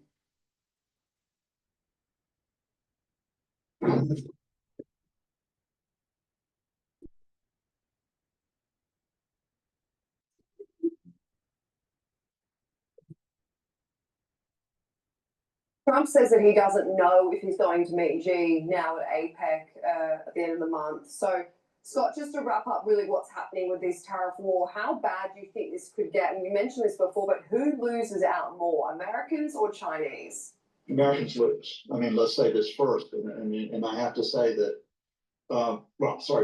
first thing, nobody wins in a tariff war. Nobody wins. But if you talk specifically, if Trump is jacking the tariffs up, it's those American importers of components that come in from China that have to pay higher cost.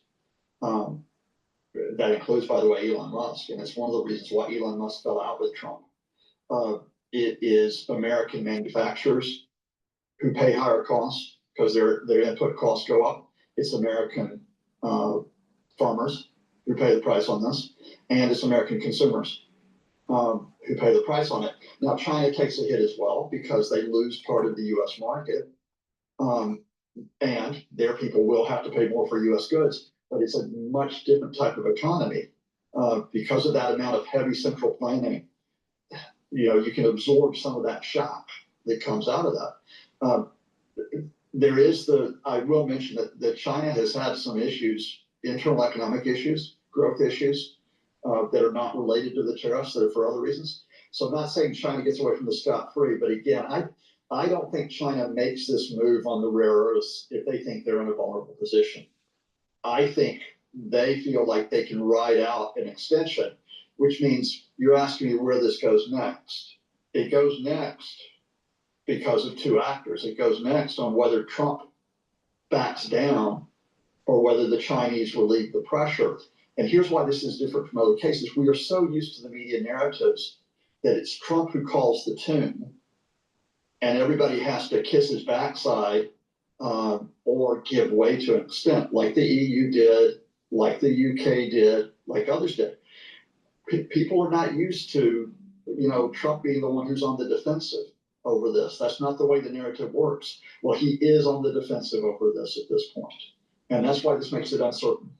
Well, do you think he handled this correctly, Scott? If you're looking at this diplomatically, but you're also looking about how this affects not just like global supply, global chain, everything, Americans, consumers. Do you think the way he responded with retaliation straight away was the right move? Huge risk. I mean, it's a huge risk, and whether it's Trump or whether it's the Trump administration that had decided this, and then Trump vocalizes, it's a big risk because, you know, you're getting into a point where it's a big risk because you and I discussed in the last conversation we had about the convergence of certain factors, right? So we've got a convergence which is going on.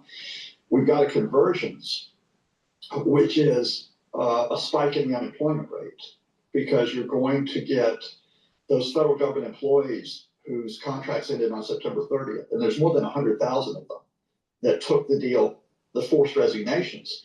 They get added to the unemployment rolls. Now, we haven't seen that yet because the bureau that brings out the unemployment statistics is affected by the government shutdown, but that comes out. Trump's monkeying around with the tariffs on all fronts, not just the Chinese front, is driving inflation up. So that's starting to pick up a bit more. You're seeing the effect that I mentioned earlier on certain sectors of the U.S. market that has to export abroad. So you're getting this convergence of all this that I think comes in the next few months of this year. So Trump has just laid this on top of this, right? Now, if the Chinese back away or if the Chinese compromise and he gets his PR appearance with Xi and a deal, then it's a gamble that works. But if the Chinese play hardball with him, where's his next move? Where's his next play? What's he gonna say? I'm gonna 150, 200%, 250%. You know, and again, one fact, let's just remember that when this went around in April, when he was monkeying around in April with this and, you know, tariffs up to 245%, back around, it was either May or June, you had key ports, US ports, like Seattle, like Los Angeles, where they were down 40% on their traffic that was coming in. That's a big economic hit if you have that long-term drop in traffic in terms of both import and export. Let's move on to something else, something big happening this week. Scott, was of course earlier in the week we saw Hamas and Israel agree on this partial implementation of a 72-hour ceasefire while Israeli hostages and Palestinian prisoners are being released, as well as a partial withdrawal of Israeli troops out of Gaza. This is the first phase of Trump's 20-point peace plan agreed on and is now being executed across this weekend. So Trump will travel to Israel and Egypt on Sunday, but the next stage will be difficult. So how likely do you think it will be that Trump can pull this off with Israel and Hamas? And is it correct to say, do you think, I know I've asked you this off camera, but both Hamas and Trump's people both said once this was agreed upon, this first phase, that the war was now over. Now, only the first phase has been agreed upon, and it's going to be happening this weekend. So is the war over yet, the way they say it is? And how likely is it that we're going to move out of phase 2 and on to the next? No, I mean, the conflict. Experience growth with Realize. Thousands of advertisers are already using Realize and experiencing growth. No, I mean, the conflict's not over. I mean, just because you cease fire over the weekend, and the one key thing that we get, and we have to hail this, it wasn't just Trump that brought this out. There are a number of actors who brought this about, and I'll explain in a minute how it came about this, but it's the hostage for detainees exchange. You know, let's just say this up front. Those 20 hostages who have survived more than 2 years in Hamas, being held by Hamas, they come home. They're alive. 28 bodies will come back. Families in Israel will get closure. It doesn't bring those loved ones back, but they'll get closure on this. 2,000 Palestinian detainees, including more than 1,700 who were swept up by the Israelis as they went through Gaza. They come back. Many of them are going to be reunited with families as well. You know, and you don't want to downplay that happening. And again, I can go back into why that happened. It actually is not Trump being a peacemaker that brought this about. There's a much more interesting story to tell. But the fundamental here is that the rubber only begins to hit the road next week after Trump does his victory lap. He's going to do a victory lap. He's going to go to Israel on Monday. He's going to appear before the Knesset. Hi, it's me, it's Donald. We don't think at this point, it's not planned that he's going to Hostages Square, but I wouldn't be surprised if he makes a surprise visit there to get the, and then it said, oh, he's going to chair a meeting on Gaza. The Israelis will not be there, but the Arabs will be there and other actors will be there, right? And that's going to be Trump for the cameras posing at this. Look, here's the reason, and this just goes beyond Trump, what you got to look at. You have got key elements that are very vague in that sketch that was called Trump's sketch that have to be defined.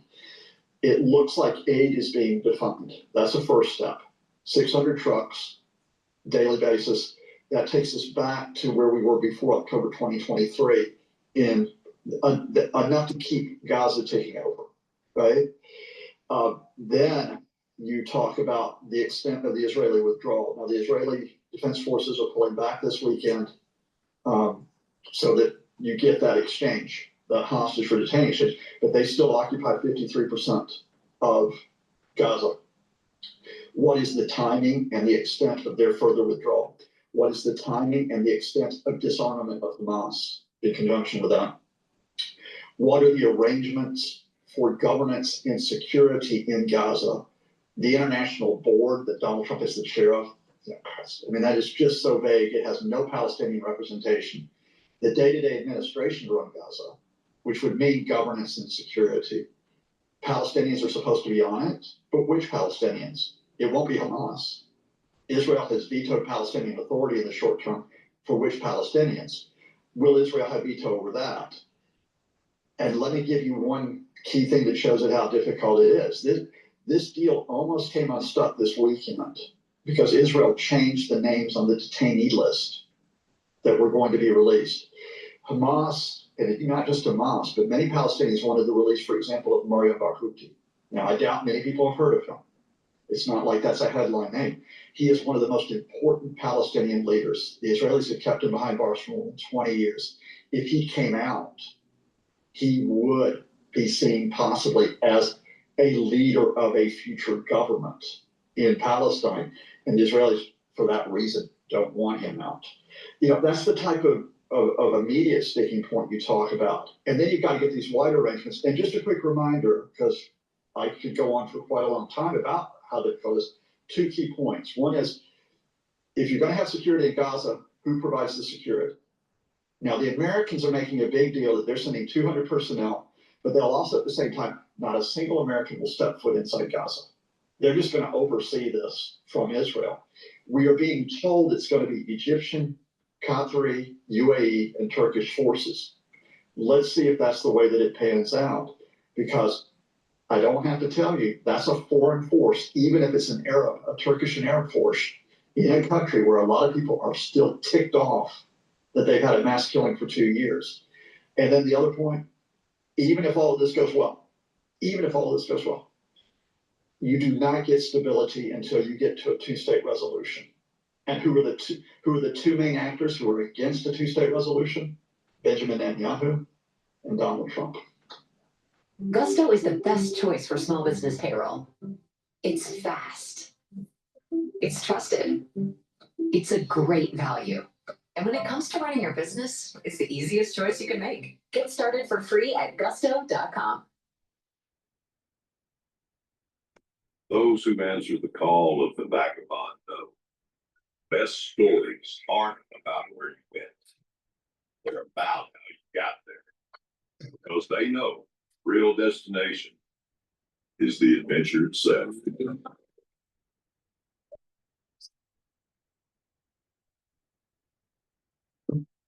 Donald Trump.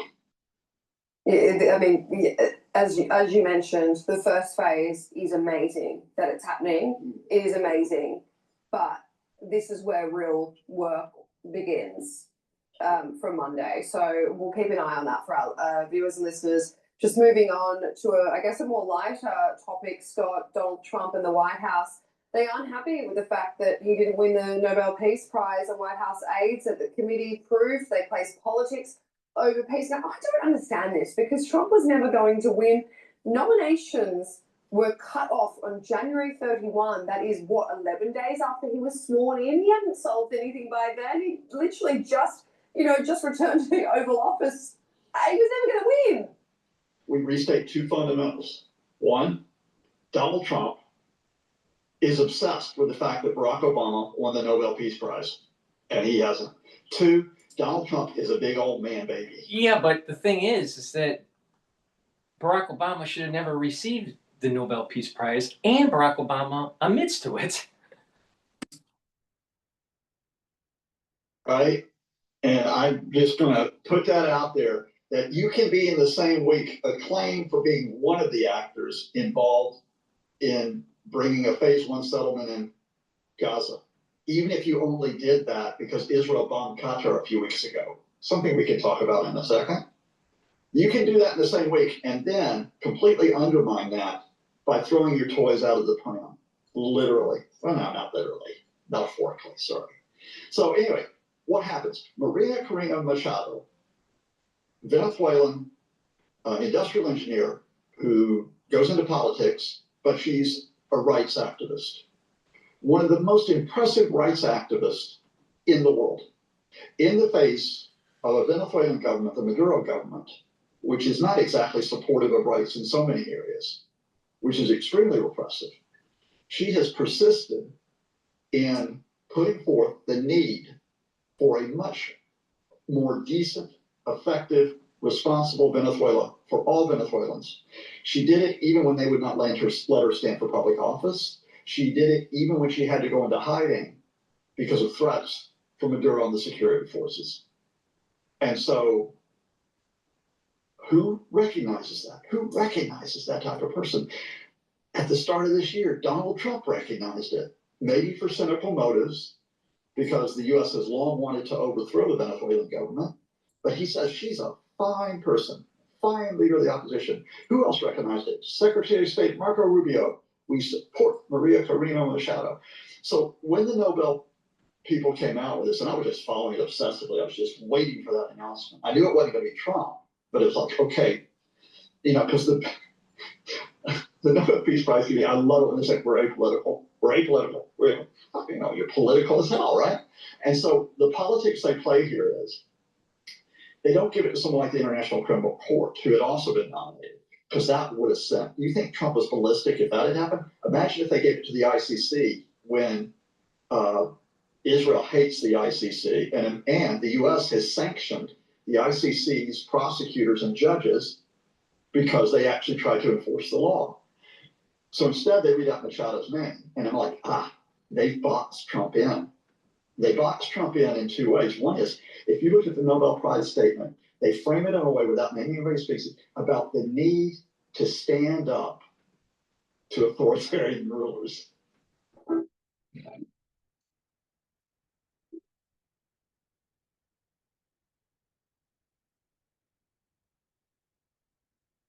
To authoritarian rulers. We need to stand up to authoritarian rulers. Like, oh man, that's a heck of a right hook you just threw at Trump, even if he might not realize it. And then, of course, what they've done is they've given it to someone where it's going to be very hard for Washington to push back because they support the Venezuelan opposition. But lo and behold, Trump sends out one of his lackeys, right? He didn't do it himself. He sends out one of his lackeys to say, once again, the Nobel Peace Prize Committee has put a priority on politics over peace. Really? That's what you're going with? You've got a prominent rights activist who's recognized, someone who you supported, and you're going to say that the Nobel Committee is nasty and underhanded? Because guess who jumps in next?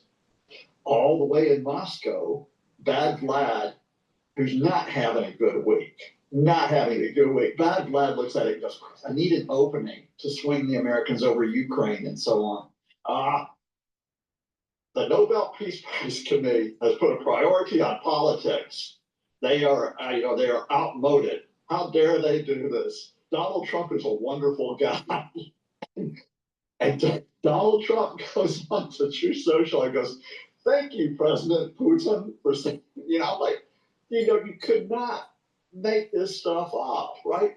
And so, the serious side of this is that once again, as we should be talking about the need to get to decent, tolerant, respectful, nonviolent politics, the White House actually had a chance to be mature here and to stand up and to support what is going to be very important, not just in Venezuela, but across Latin America, because that's where people are noticing this, right?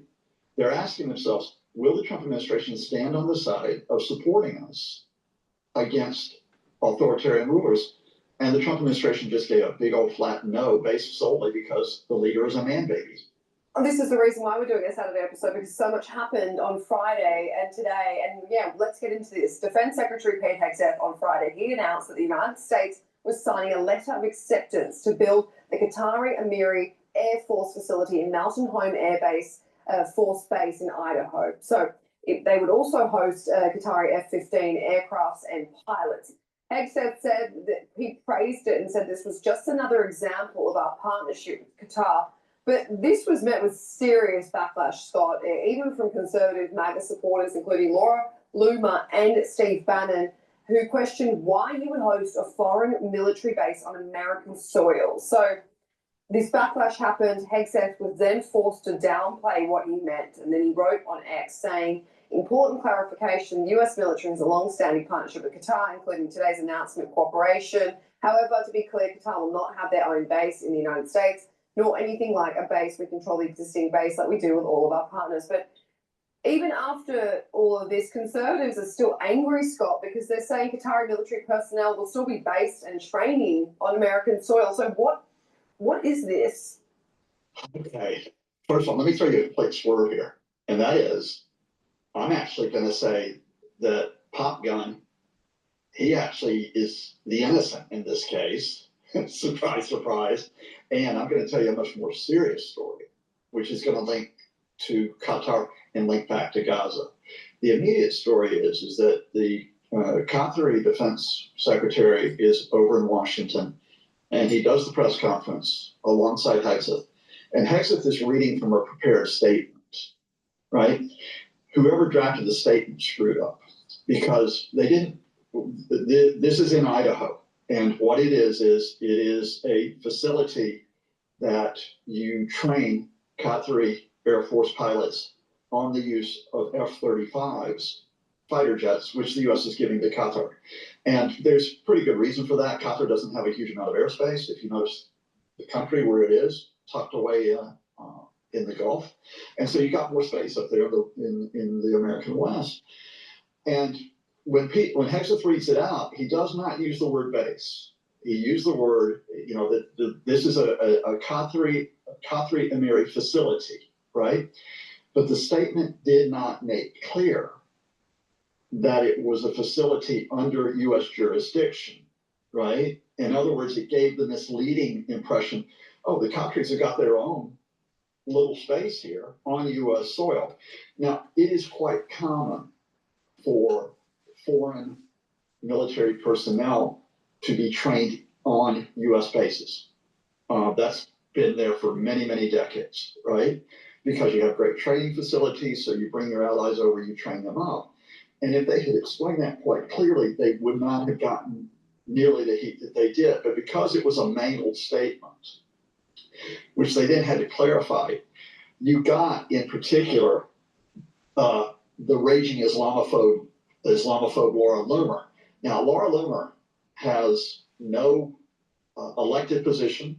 She has no administrative position. She has no particular expertise, but she is the whisperer in the ear of the Trump administration when she decides that they need to get rid of somebody or that someone's transgressed them. So she goes on to X and calls out those millions of followers because she is an Islamophobe. How dare we have Muslims with a base on U.S. soil? And she's still at it today, even after the clarification. Well, that clearly puts the wind up the administration because, again, as we've talked about with the Epstein case, when it's your own people who are coming after you, right? And it's to the point today where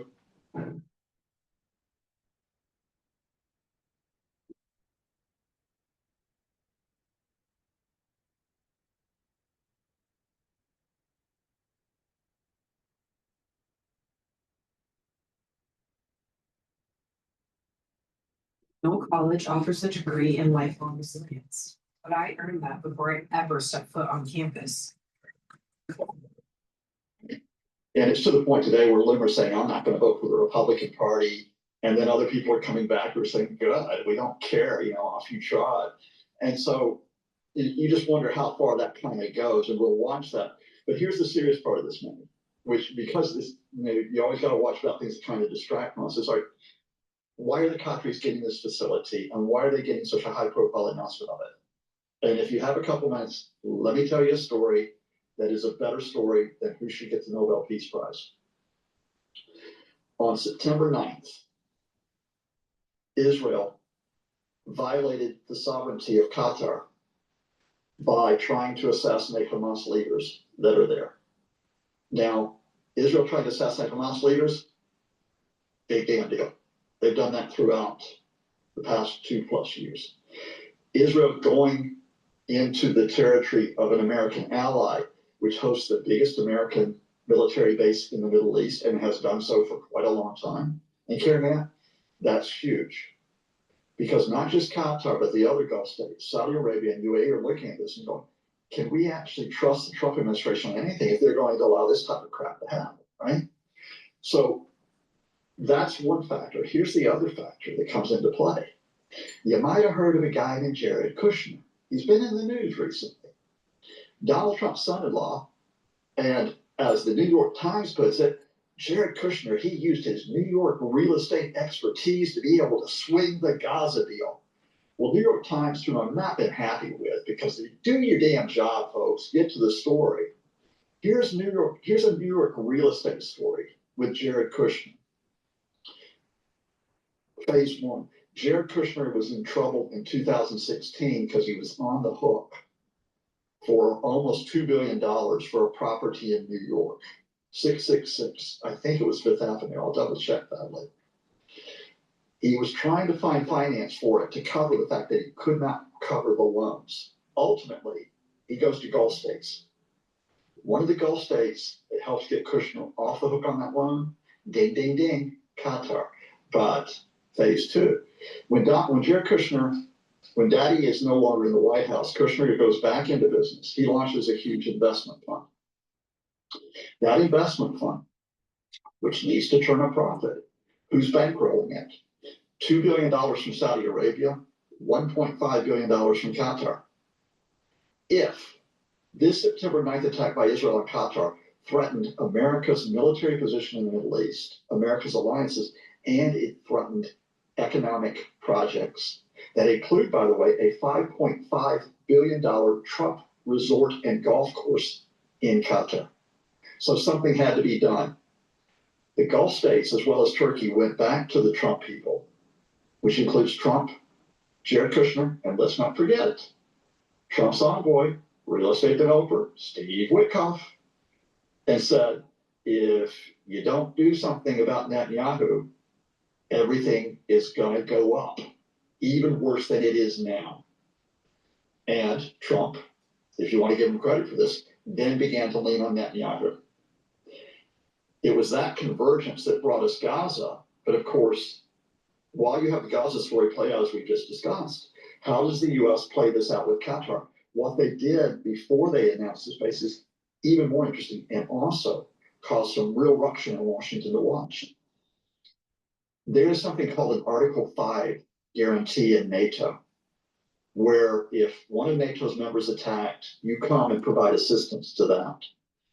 The United States, for the first time, gave effectively a version of an Article 5 guarantee to a Middle Eastern state not named Israel, and that state is Qatar.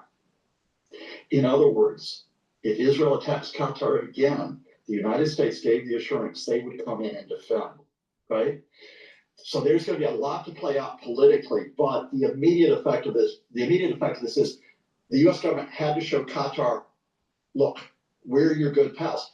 That agreement that they wrote for Qatar, it even included military interference if necessary, it said, which is more that they've done for Ukraine, which was just ironic. But I want to move on because we don't have long. Sources are telling MSNBC that a federal grand jury in Maryland has been considering charges against former National Security Advisor John Bolton for weeks. John Bolton, who comes on the Trump Report, he is reportedly about to be indicted on criminal charges potentially as early as next week. Newspapers.com. Behind him leaking classified government documents at his house after leaving government. His lawyer maintains that he's done nothing wrong. But Scott, this is the third former critic of Trump, including James Comey and New York Attorney General Letitia James, to face indictment. So, I mean, are we looking at this situation thinking that Trump is operating his own witch hunt? What does an authoritarian do? He goes after his political enemies. I mean, it's as simple as that. The Justice Department does not function as an independent department to protect the American people. It now functions to carry out Trump's orders. Hi, Pam Bondi. It was great talking about you in our last discussion. I'm sure she's still doing great work. And so, you know, Trump put on an enemies list that he wanted the Justice Department to prosecute. Indeed, in one of the stunning moments, why we know this? Because he meant to send a direct message to Pam Bondi on Truth Social, and he sent it as a tweet, right? Pam, why are you not doing your job? Go get these people, right? And so the first one who went was Comey on a case that has almost no evidence. How did Trump do that? Trump did that by putting in one of his personal attorneys who had no prosecutorial experience when the previous prosecutor resigned and said, I'm not going to do this. And so Trump put this person in, Lindsay Halligan. Guess who Lindsay Halligan showed up to file the indictment on this past week? Letitia James, the New York Attorney General. Let me give the basic facts and then give you the stinger in the tail of this and why it may be more, not just John Bolton, but it might be the former special prosecutor, Jack Smith, who did the investigation of January the 6th. You know, and 2 minutes and I'll wrap this all up for you, nice and smooth. Here we go. So Letitia James is the person who successfully, and I emphasize that word successfully, prosecuted the Trump organization, which had to pay one of the largest settlements in New York State history, ultimately more than $500 million, or they were ordered to pay it. It's now on hold because an appellate court has says maybe it's excessive, but they were found guilty of one of the most serious frauds in New York State histories. Not my words, the words of the judge.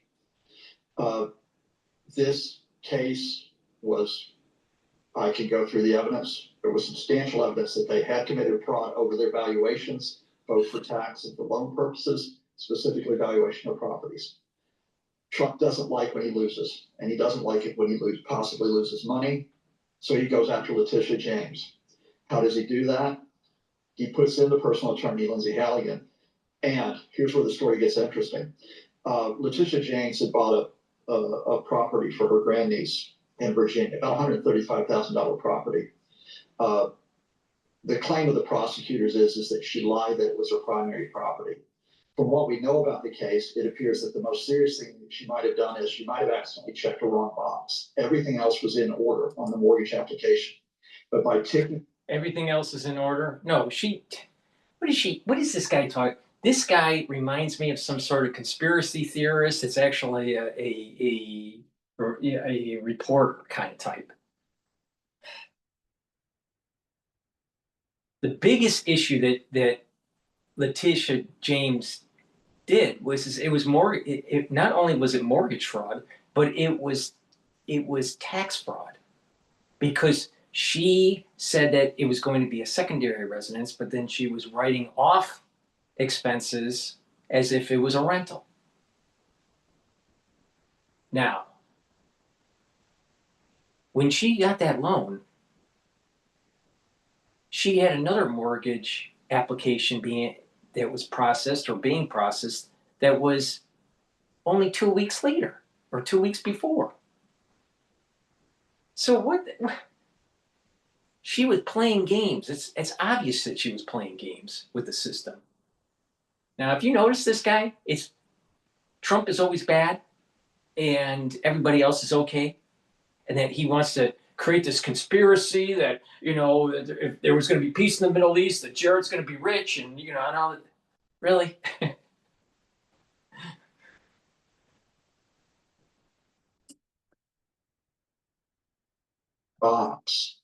There's a guy named Bill Pulte, who is a Trump lackey, who's the head of the Federal Housing Mortgage Administration, FHMA, who has access to everyone's mortgage records. He combed these records of Trump's so-called political enemies to try to find something.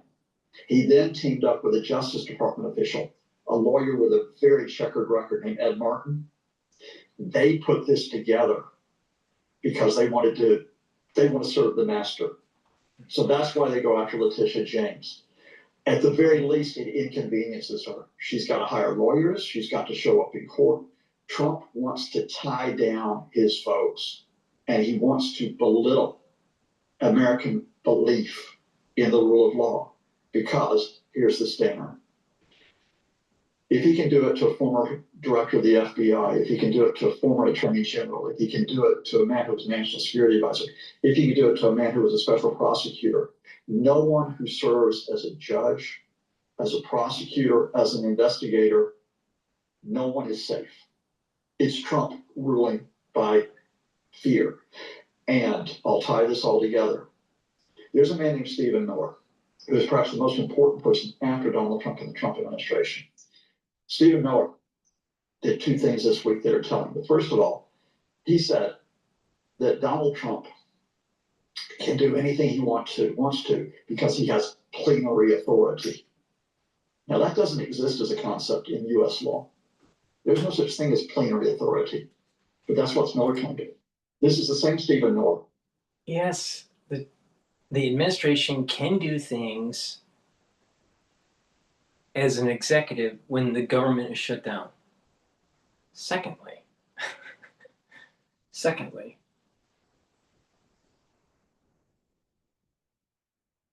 you notice on how he was demonizing Pulte?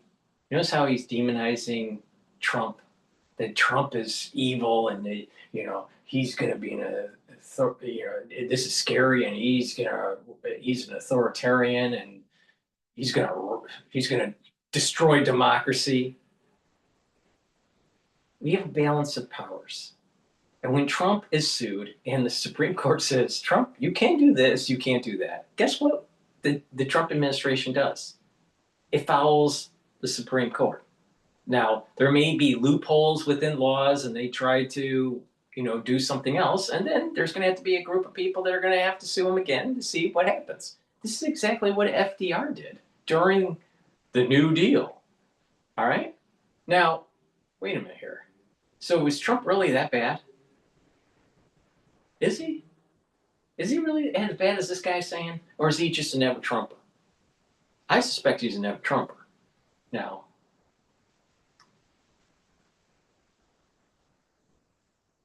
what about the lawfare that was going on against him during his first term, during his re-election for the second term? What about all the stuff that happened during the improprieties of the electoral process during 2020? Not auditing the machine code? What about not doing proper auditing of certain districts? The jump diffusion that took place at 4 a.m. and the day after, and it all went to Biden? Really?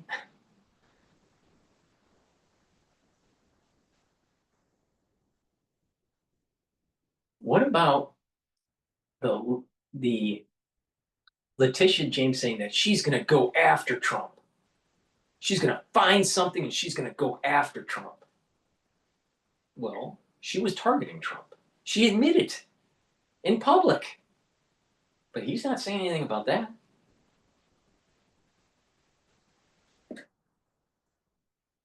I think the deep state needs to be hunted down, and the deep state needs to be held accountable for circumventing the will of the people. This guy represents collectivism. This guy is a liberal. This guy wants to say it's okay to have an administrative state that circumvents the Constitution. This guy thinks that he's safe by being one of the sheep in the herd of liberals. But there's a new day in America, and it's called conservatism. There's a new day in America, it's called individualism. There's a new day in America, it's called a constitutional republic, not a democracy. Big difference. There's a new day. Go after the deep state, hold them accountable, and prosecute them. when a judge ruled against the Trump administration this week in one of the myriad cases over migrants, over tariffs, over military in US cities, said these radical judges are illegitimate. So make no secret about it. It is serious for Letitia James, but it's also serious as part of what's happening in the United States system, because you are at the authoritarian moment, whether or not. But that authoritarian moment was taking place not under Trump, but under Biden. And how he weaponized the justice system. Now, maybe it wasn't Biden because he didn't have a brain and someone else was doing the auto pen, and maybe it was a group of people, but it was under the Biden administration where you had a government that was weaponizing the judicial system against. Look at what was happening with Arctic frost. And they weaponized the agencies, the FBI were weaponized against Republican senators. 10 of them? That's crazy. That was under a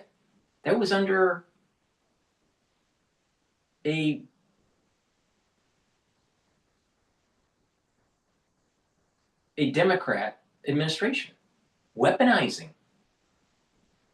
Now, what Trump's doing is that he's saying, you know what? The system has been weaponized, and we have to clean it up to make sure that what happened with the weaponization against political adversaries never happens again. Where is he saying that, you know what? The FBI was hiding the truth of the Hunter Biden laptop? Where is he saying that Russiagate was actually trying to prevent Trump's administration to be able to succeed? Marred in conflict in the media. Where's he bringing up the auto pen with Biden? Where is this guy talking about the issues that were going on with false dossiers and demonization and making up stories? What about the impropriety that Barack Obama was doing? No, Trump's the bad guy. Trump's the authoritarian. Really? What about Barack Obama? What about Biden's administration? No, it's about time that we have a president that actually goes in and actually cleans up the mess. Oh, it's going to cause so much problem, with individuals. He's authoritarian. He's weaponizing the DOJ. Trump's a bad guy, and it's all these individuals like Bolton and Brenner and Comey. They're all going to have to spend lots of money because of lawsuits. Why doesn't he bring this up about Stephen Bannon or Peter Navarro or Roger Stone or Trump? Oh, that was okay. So let me get this straight. This liberal fucking clown will jump up for joy for something that's going against a conservative, an individualist, a Republican,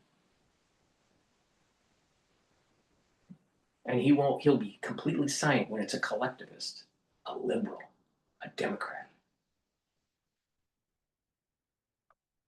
This is the reason why so many people are so tired of, one, the intelligentsia coming from the universities that are liberal, and the politic of the liberal mindset. The crap that is coming out from publishers that have a liberal bent. Orange man bad. Always. Right here. This is a guy that does it. He has names, he makes connections, and all of a sudden you got to believe his theories of There's a grand conspiracy that Trump must be weaponizing the DOJ. The DOJ, the FBI, the CIA have been weaponized against the American citizen and political opponents, including the President of the United States, for over 10 years. That's a fact. Now, who's going to clean up the mess? This dipshit? Is this guy going to clean up the mess? Scott Lucas? No, he's going to type up something saying Trump is bad in all caps. Dear Maddie, you and I could be talking about the first authoritarian in U.S. history to win the Nobel Peace Prize. Won't that be a happy day? So, Lucas, thank you so much for joining the Trump Report. What a fucking Thank you. What a fucking asshole. What a fucking asshole. Please go to my store, the-studio-reykjavik.com. Get the vitamin C and magnesium. This will help to boost up your immune system, help with brain function, and help with your skin health. Olive leaf extract helps bring down inflammation and improve your lipid profile. This will help with your cardiovascular health and your immune system. Magnesium and zinc, super important for your immune system and your brain function. Stack these together, magnesium and zinc, olive leaf extract, and the vitamin C and magnesium. Take them together, drink filtered water, and you're helping your cardiovascular system, you're bringing down inflammation, you're boosting up your immune system. Take this, and this is going to help you slow down the aging process. But it will also help weathering the storm in the fall and the winter. Boost up that immune system. Focus on preparing for the winter season, the fall and the winter season. This is really important. Because when you do that, you're going to reduce the severity. And by reducing the severity means that you're reducing further complications down the road. Now, I can't get into the details of it in this video because there will be a strike. But if you really listen to me, if you prepare for the fall and winter, you will be better off. Please go to my store, use discount 5, you get $5 off any order. Get the great supplements. Also, get Myotrol. Myotrol will help with the gene expression to build muscle. Do resistance training, take Myotrol, and you're going to be maintaining and building muscle. This is especially important when you're 40 years of age or older because it's harder to express the genes to build muscle and to maintain muscle. This helps to express those genes. Now, Myotrol has polyphenols, flavonoids, and lignans to help with that gene expression and to help the health of your mitochondria. So please go to my store, the-studio-reykjavik.com, and get the Myotrol. All right, this one's about Trump staking political capital on Gaza ceasefire. International Relations at the University of Reading, Associate Professor. Just real quickly, how does this ceasefire differ from the previous ones, and are we getting ahead of ourselves? Well, I think one of the main differences is that the United States and President Trump in particular are front and center for this agreement. I mean, the opening line of the ceasefire agreement says President Trump announces an end to the war in Gaza. He doesn't even announce a ceasefire. He announces an end to the war, and which means that to a certain degree, he's putting his political capital onto the success of this ceasefire and the first step being taken, ideally, towards a longer term solution. And that makes a considerable difference because we know that the only country, or at least we have seen that the only country that can really make pressure on this Israeli government is the US and President Trump. So the fact that Trump himself is going to Egypt tomorrow and is willing to put his reputation to a certain degree on the line is an indication that we can be more hopeful than we were in the past. And are we certain that the hostage and prisoner exchange will go smoothly, or could there be anything that could trip it up? We can never. Businesses everywhere are turning to Gusto for payroll, benefits, and more. Save time. Save money. we can never be certain about anything, but we can certainly be, we can consider that in the past this has worked well, it has worked smoothly. The ICRC has done an extraordinary job at ensuring that the hostages were released safely and prisoners were released safely. I think the fact that in the agreement it specifically says that there will be no public ceremony and no media exposure to this is probably a relief to the ICRC, because those ceremonies, I think, were difficult to manage, and there was always a danger that something would go wrong. And also, on a human level, I think they were rather difficult for the hostages as well. So the fact that this is being avoided is probably an indication that this will go smoothly, and the ICRC has run this smoothly even in the past. So there's no reason to think this will not work. Right, and I think that's why there's a lot of optimism, at least for phase one. Phase two is a little bit more complicated. What are the main obstacles in phase two? Well, there is an extraordinary amount of ambiguity in both the ceasefire agreement and the 20-point peace plan. And if you see the response that Hamas gave in its agreement to sign the ceasefire, how it understands the future of Gaza and how the 20-point peace plan of Trump understands the future of Gaza is quite different.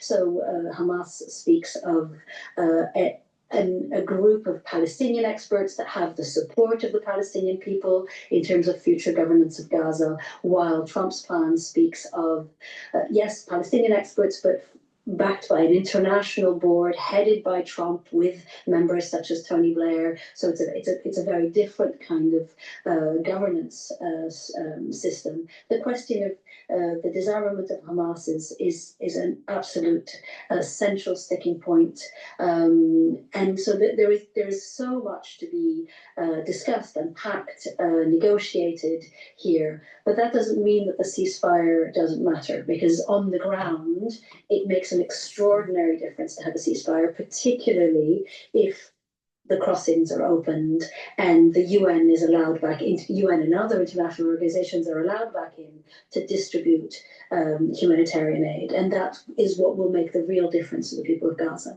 Just before you came on, we were speaking to a journalist in Gaza City. I'm not sure if you heard that interview, but we're discussing the Hamas mobilization, redeploying in areas where Israeli troops had withdrawn. What do you think the point of that mobilization is? Is it to provide security from looters, or is it to remind the population that they're still present, or does it send a message to Israel or the United States? Most likely it does all of the above, right? So I'm not sure necessarily looting. I mean, looting of humanitarian aid would certainly be a problem. There's not, from what we see from the images, there's not much left to loot from the actual destruction and widespread destruction there is of the areas that people are returning to. But there is a sense that one has to maintain law and order, right? You can't have hundreds of thousands of people living in areas without any sense of law and order. So that argument is not, it's not necessarily a sort of a pretend argument for them to use. However, it is also a way of reinstating their authority over the territory and saying that they matter, and reinstating their authority with regards to other Palestinian factions. So all of these reasons are most likely true.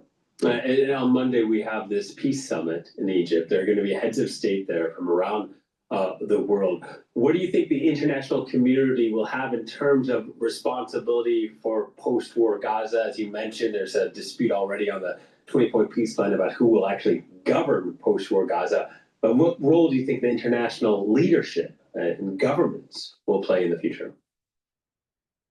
So certain countries have been given, very clear roles. So the United States, Qatar, Egypt, and Turkey now as well come in as key players. I mean, a lot of them have been key players, but they're sort of given a formal role in positions as guarantor. I think Turkey is going to be particularly active in the International Stabilization Force. It has a credible armed forces that can support and can contribute to this force. So those are very clear contributions that these countries will make. What is important is that the United States remains focused on this, right? It is important that President Trump himself remains focused on this, because to a certain degree, if his attention moves to something else, there is the danger that the pressure is relieved from certainly from the Israeli government and also from Hamas, and to make sure that this ceasefire holds. So the concentration, the focus of the United States and of President Trump remains absolutely central here, and other countries will hopefully work to ensure that happens, and start finding the financial and the troops on the ground support for this international stabilization force, which remains still rather vague. We don't know exactly what its job will be and how it will be formed. And as you refer to it being central, Donald Trump's attention on this peace plan and what comes in the weeks and months to follow, I'm curious how much credibility how much credit he deserves. Do you think maybe next year for the Nobel Peace Prize he would be a strong contender? I think this focus on the Peace Prize is not very helpful, to be honest with you, in the sense that what matters is that people stop dying. What matters is that the devastation that has occurred in Gaza in the last 2 years comes to an end, and who gets the Peace Prize down the line is not really a point that we should focus on. And I understand, that there is a symbolic value to it, and that it can matter on a personal level. But I think what matters here is that the United States is a necessary actor, particularly with this Israeli government, to ensure that progress is made. Other actors such as Qatar, such as Egypt, such as Turkey are absolutely necessary to ensure that Hamas stays with the peace plan and is willing to make concessions and engage with negotiations in good faith. And that, I think, is far more central than who gets the Nobel Peace Prize next year. Very well said, Professor. Thank you very much. Professor Harmony Toros joining us from the University of Reading. All right, we're going to go to another video. We're going to go to another video about Trump's warning to the UK over Chinese spy case. Please go to my store, the-studio-reykjavik.com. Get the omega-3. This is going to help with your cardiovascular health, bring down inflammation, help with your lipid profile, reduce plaque formation, and prevent red blood cells from over-clotting. Vitamin B complex will help with your cellular metabolism, boost up your energy levels, and protect your neurons. Good night formula. Great neural stack to get you into 3 cycles to 5 cycles of REM sleep and deep sleep, so you detoxify your central nervous system.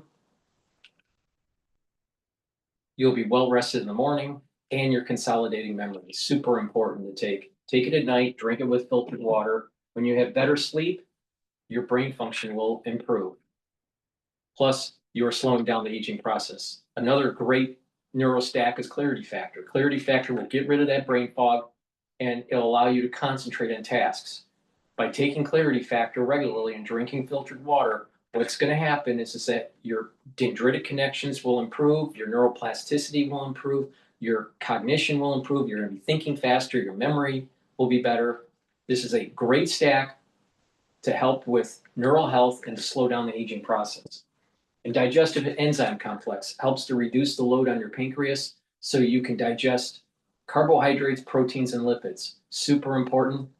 And by doing this, you're reducing digestive issues. It'll allow you to absorb your nutrients.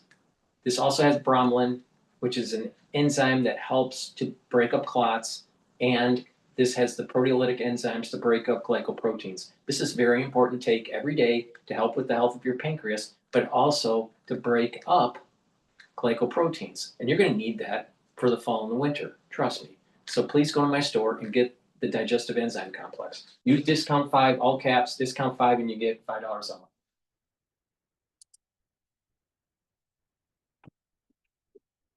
In administration officials talking about security when this administration and the previous Trump administration were on several occasions quite lax with intelligence and have been somewhat sloppy in terms of their security. But the paper reports today that the Trump administration has warned Keir Starmer the failure to prosecute two Brits accused of spying for China could threaten intelligence sharing between the UK and the US.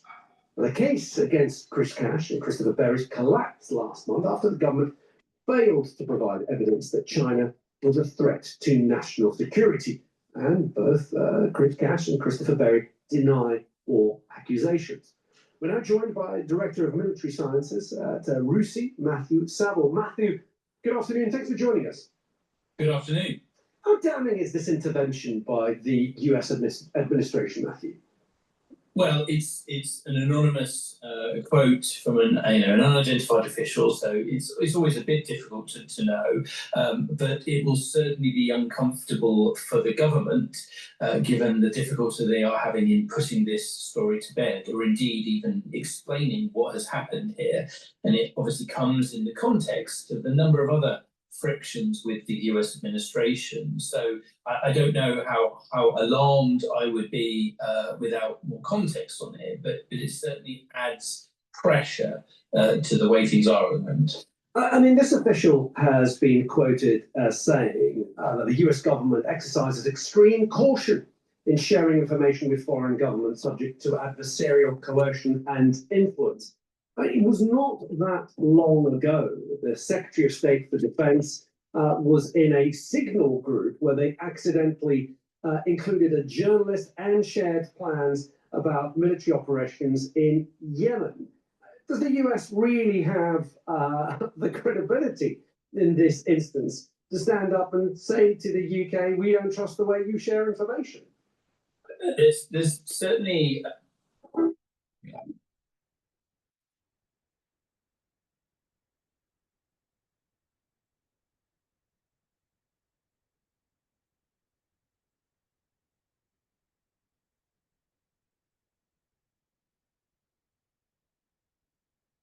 There's certainly a question about the interests on China, but at the same time, yes, there is a heavy irony in administration officials talking about security when this administration and the previous Trump administration were on several occasions quite lax with intelligence and have been somewhat sloppy in terms of their security. The other thing that's happening at the moment in the US is what seems to be a struggle within the US national security and intelligence system, which is, if you like, something of a political struggle over accusations of politicization of intelligence, which this administration is making towards the previous administrations, particularly the Biden one, but at the same time looks on the face of it as retaliation or cracking down on people who might be delivering uncomfortable truths to power. And so there is a question about how other countries deal with the US intelligence and security system at the moment, given it is still enormously important for a number of other international partners. At the heart of this, and reading the extremely detailed piece in today's Sunday Times, Matthew, is this new Chinese embassy due to be built at the site of the Royal Mint. That is still in the process of being approved. There are a lot of insinuations that part of what we're seeing has to do with the government being able to wave through this building as a super embassy. What are your thoughts on this? How big a role is this embassy playing in what we're seeing? The embassy appears to be emblematic of the broader challenge, which I think has been accurately described in this reporting, which is that China poses some threats to the UK.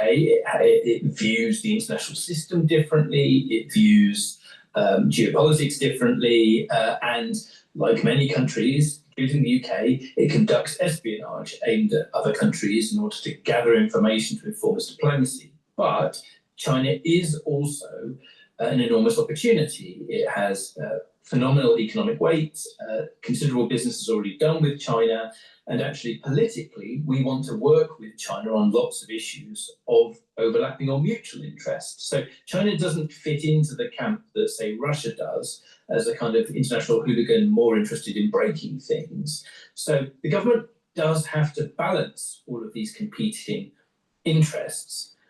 The problem is that this story is tremendously unclear as to whether or not it has actually compromised security or indeed de facto interfered in a judicial process to protect political and economic interests. Perhaps you could shed some light, Matthew, on something that was mentioned in the paper yesterday as well.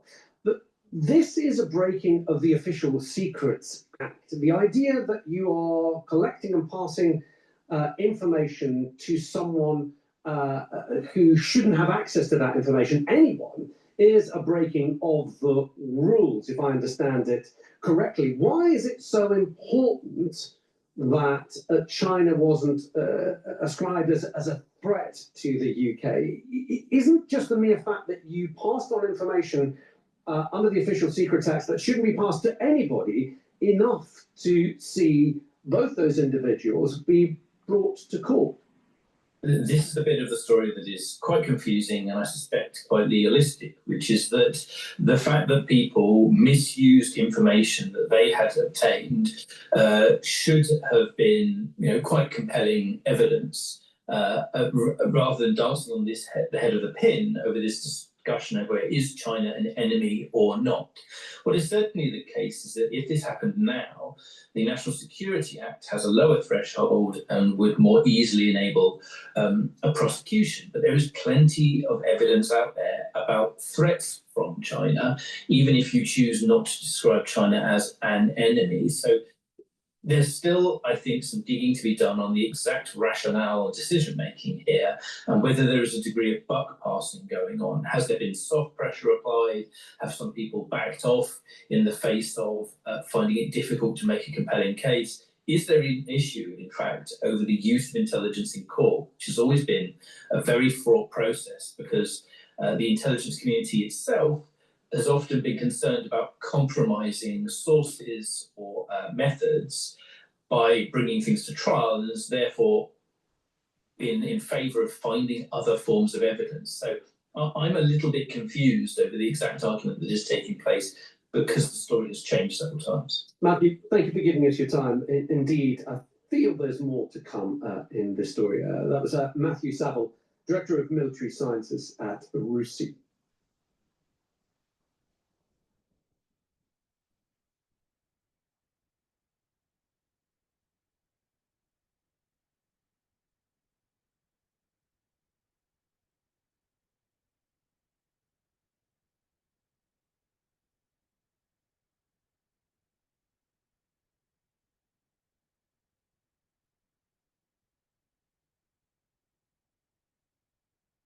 The government shutdown continues on Capitol Hill with lawmakers out of town for the long holiday weekend.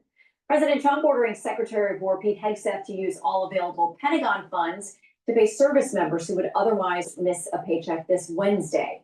At least 4,100 furloughed federal workers were fired on Friday with promises of more layoffs to come if a deal isn't reached soon. In a moment, we'll be joined by House Speaker Mike Johnson. But first, House Minority Leader Hakeem Jeffries of New York. Mr. Leader, welcome to Fox News Sunday. Good to have you this morning. Good to be with you. Okay, so let's start here. On Friday, your Senate counterparts, the Minority Leader Chuck Schumer, said this: every day gets better for us, talking about the optics of this shutdown. We're all in now. So what's your message to the American people? Do you agree with his view? Well, House and Senate Democrats have taken a principled position in defense of the American people to protect their health care. We're dealing with a cost of living crisis in this country right now, and we're dealing with a health care crisis. We have repeatedly made clear that we will sit down with anyone, anytime, any place, go back to the White House to have a bipartisan discussion about reopening the government, reaching a spending agreement that actually improves the quality of life of the American people and addresses the health care crisis that threatens tens of millions of people across the country, including in rural America. But do you agree that the optics of this are, quote, working in your favor or good for you as a party at this point? This is not about party. This is about the American people. We're dealing with a situation where, as a result of the one big ugly bill that Republicans passed earlier this year, we have the largest cut to Medicaid in American history. Hospitals, nursing homes, and community-based health centers are closing all across the country. If Republicans continue to refuse to extend the Affordable Care Act tax credits, then tens of millions of people are about to experience dramatically increased premiums, co-pays, First of and all, deductibles.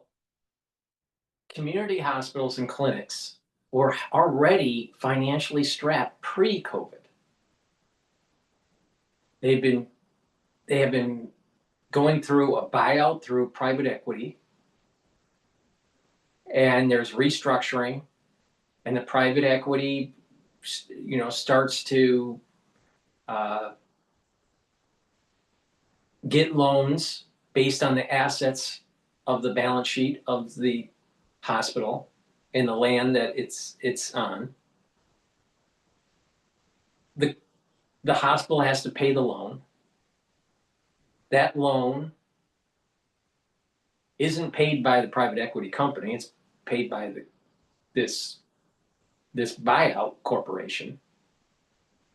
And over time, the money that was put in by the private equity will be funneled out of the community hospital to pay back the shareholders of the private equity plus a certain amount.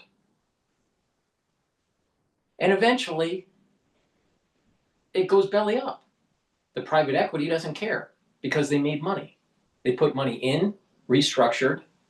If it works, great. If it doesn't, they receive their money back from the loan that a bank gave to these hospitals or these clinics, plus a dividend. So the private equity doesn't care. But this has been a problem since pre-COVID. COVID comes out and it was bolstered up by government funds. Now COVID's done. And these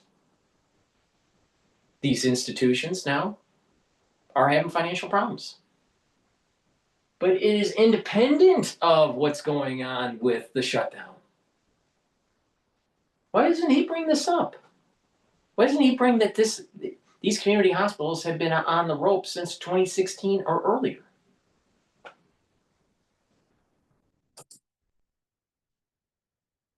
That will result in health insurance costs doubling or tripling or quadrupling. People are going to face thousands of dollars of additional costs, including in the state that is represented by Speaker Mike Johnson. In fact, in his own district, I believe premiums may increase by about 380%. Okay, so I want to get to that, but in a minute, first let's talk about the continuing resolution that Democrats are voting against. It's been repeatedly voted against in the Senate. We're now, I think, 8 votes into this. So the New York Times describes the bill this way. They say Democrats have misused budget jargon to assail the Republican budget proposal as dirty, but the bill is considered clean, meaning all it does is extend current funding levels for, I believe, about 7 weeks is what the Republicans are proposing. The Democrats say you want to undo part of what Republicans call the big, beautiful bill, that you want to add money back for things like NPR. And that's at the cost of funding the troops, funding air traffic controllers, funding SNAP benefits. So what's the message to the American people about why you won't vote for this clean measure where you could continue to negotiate these things instead, kind of holding it hostage in Republicans' verbiage to these other interests that are partisan in nature? Well, Republicans control the House, the Senate, and the presidency. And unfortunately, they've made the decision to take a my way or the highway approach. We've repeatedly made clear we want to sit down, reopen the government, and negotiate a bipartisan path forward. They do control all of those bodies, but they do need Senate votes from Democrats, and they've had some in order to move something there. Which is why there should be a bipartisan negotiation. Now, my friends on the other side of the aisle, they seem to believe that healthcare is an extraneous issue. We don't believe it's an extraneous issue. It's a central issue. This is the wealthiest country in the history of the world. And people throughout this country should be able to afford to go see a doctor when they need one for themselves, their family, their children. We're fighting. He also doesn't tell you, because he's a Keynesian, that the United States is the wealthiest country in the world, but it's the most indebted too. $37 trillion in debt. So are you really rich? Or did you just borrow the money? It's like living like a king, but it's all on a credit card. Couples, which in this particular moment in time, for instance, a couple that makes $88,000 a year currently receives tax credits connected to the Affordable Care Act, pays about $8,000 a year, which is already too expensive. But if we allow the Affordable Care Act tax credits to expire, their costs will triple to $24,000 a year. That's unacceptable. And by the way, the states that are most affected are all states that Donald Trump has won. In fact, I think it's the top 5 states are West Virginia, Wyoming, Alaska, Mississippi, and Tennessee. So this is not a partisan fight for us. We're fighting for everyday Americans, working class Americans, and middle class Americans, by the way, who are also dealing with a cost of living crisis in this country because costs are far too high. Life has gotten more expensive this year, not less, despite the Republican promise that they were going to lower costs on day one. So a couple of things. If Republicans say, listen, as part of the CR, that's not the conversation to have, that issue comes up later in the year. Would you be willing to vote on a CR moving forward with assurances that you would address the subsidies at some point? Because a number of Republicans say they agree with you that they're going to need to do that. So what deal do you need right now to be a yes vote on a clean CR? Well, first of all, we're not here to follow the old rules of money. We're here to write the new ones. And when you money like us, we all win. Money like a woman. For me. Well, first of all, we don't view the current bill as anything other than a partisan Republican spending bill that continues to gut the healthcare of the American people. It's at levels that you guys have already agreed to. A number of Democrats voted for this extension back in March. It's not adding or detracting anything. It's just continuing the levels of spending that currently exist. Actually, it's not at levels that we agreed to. Democrats strongly oppose this legislation in the House because, in our view, it gut veterans' health care, gut funding for women, infants, and children programming, gut funding for affordable housing. And we know we have a housing crisis in this country. Just to be clear, though, it's not changing current. It's not changing current levels. Nothing's getting cut. It's at levels that you may not like, but it's about extending levels as they currently exist. Fair? Right, we agree that current spending levels are unacceptable, and it also incorporates massive cuts that have occurred over the last several months and cuts funding for local law enforcement grants to support police officers by $500 So what he's basically million. saying, is that he's not going to accept anything unless there's more spending. Liberal. A variety of different challenges that we have with respect to this partisan Republican spending bill. But the main one is that we're facing this healthcare crisis. Open enrollment starts on November 1st. Tens of millions of Americans are receiving notices right now that their premiums, copays, and deductibles are about to explode, which is why we need to address it. Even Marjorie Taylor Greene agrees that we have to address this health insurance crisis right now. Okay, so let's talk about an analysis of these enhanced Obamacare subsidies and where we are, because you mentioned a number of figures there. They were passed, of course, under the Biden administration in 21, extended in 22. They were about being a temporary measure to help us through the COVID emergency. So here's what an analysis over at the Federalist says. Now, this is based on data from the Kaiser Family Foundation, which tracks all this healthcare stuff. They say if the enhanced subsidies go away, the federal government would still pay for the vast majority of premium costs. The federal government would fund, quote, only 78% of the premiums as opposed to 88% of the total premium under the enhanced subsidies. So that means taxpayers will still be footing nearly 80% of the cost of the premiums. Should we be having a broader conversation about the fact that Obamacare was supposed to make everything more affordable, and yet that is the U.S. taxpayer, you and me, and everybody who goes to work out there who is footing nearly 80% of the cost of these premiums, even if the subsidies expire? More than 70% of the American people agree that we need to extend the Affordable Care Act tax credits because they are making a meaningful difference in the lives of the American people. We do need to have a broader conversation about fixing our broken healthcare system, and we want to do that in a bipartisan way. It's unacceptable in our view that legislation was passed by Republicans earlier this year that is actually triggering the closure of hospitals and nursing homes and community-based health centers throughout the country disproportionately. Just close them. If they're not functioning properly, if they can't, if they can't be profitable or at least break even, close them. And then people will say, well, where's the health care? Well, you know what? Maybe Americans need to look in the mirror and say, majority of the problems that you have are due to lifestyle. Too fat, lose weight. Have diabetes, stop eating the sugar. Have cardiovascular disease, maybe you should walk around and do some weight training and eat properly. And guess what? $100 billion would be saved annually in healthcare. But Americans want to just pop a pill and just say, oh, if they have a disease, then they're just going to go to the doctor. Most of the time, you don't even need a doctor unless it's an emergency, like a broken leg or something like that. All right? Car accident.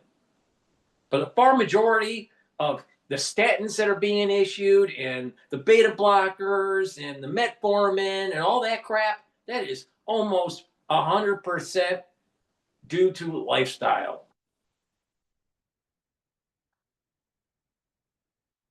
So let them close. Americans need to look in the mirror and say, part of the healthcare issue that we have, part of it, a big part, is because of the lifestyle choices that made us unhealthy. Another part of it is that the cost of educating for doctors and nurses is too high. Another aspect to it is that these hospitals cost too much to run. That's where you need to squeeze out the costs. And get the individuals healthy. That's the reason why I keep on saying, get healthy, boost up your immune system, slow down the aging process, have more vitality. It's a win-win. The society in general will benefit because it's spending less in healthcare.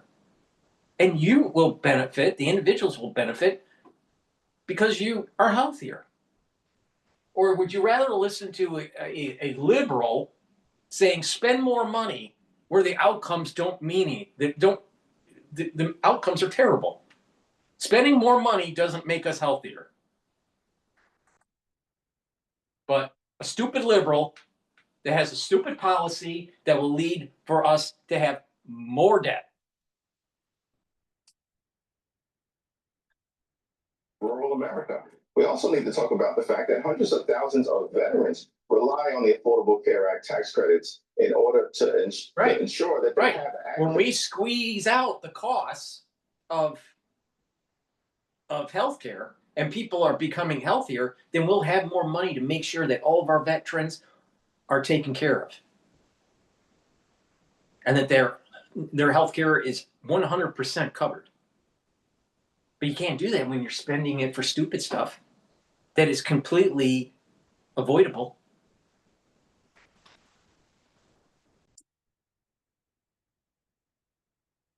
To a doctor when they need one for themselves, for their children, and for their families. We also need to lower the high cost of living. I agree entirely. Costs are way too high. America's too expensive. Housing costs are too high. Grocery costs are too high. Electricity bills are through the roof all across America. And you know why? You know why? Electricity is more expensive because we're spending it on stupid AI. You know why? Because we haven't been investing in our grid, electric grid. You know why the prices are so high for other goods and services? Because we kept on spinning at the Federal Reserve to bail out stupid policies by the liberals. Never-ending wars in the Middle East. Thank you, neocons.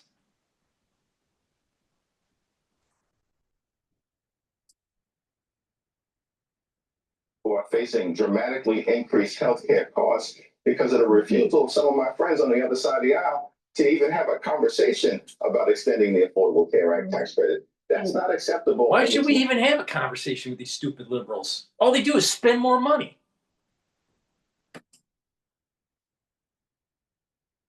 We will pick up the conversation there with the speaker. Mr. Minority Leader, thank you for your time. We appreciate it. Hey everyone, I'm Emily Compagno. Catch me and my co-hosts Harris Faulkner and Kaylee McEnany. All right, let's see what the 3 weekdays. I can find. That wasn't the speaker. I haven't seen that video yet. It's not posted yet. All right, let's go to Lindsey Graham here. But before we go to Lindsey Graham, please go to my store, the-studio-reykjavik.com. Get the complete multivitamin. These multivitamins have the cofactors for proper enzymatic activity for your cells, so your cells will perform better. This is easy to digest. Take it every day, and you will have your enzymes work more efficiently. Also take it with a probiotic. You can get it in powdered form or in a VeggieCap form. Taking a good probiotic is going to help with your metabolism, help with your immune system, even help with your brain function and your skin. So please go to my store, get the probiotics, and take it with the complete multivitamin. That's a great foundation to start getting healthy and slow down the aging process. Also, I have ubiquinol. Ubiquinol is the most bioavailable form of CoQ10 that you can get. There's nothing better than at my store when it comes to CoQ10. So ubiquinol can soak up free radicals, help with the health of the mitochondria. Your energy levels are going to improve, and ubiquinol will protect your neurons. Resveratrol helps with youthful gene expression, helps to soak up free radicals, also helps the basal layer of your skin so you look younger, and it helps to get rid of cells that are in senescence. Please go to my store and get the resveratrol. I've been taking resveratrol for decades. Please go to my store, use discount 5 to get $5 off any order.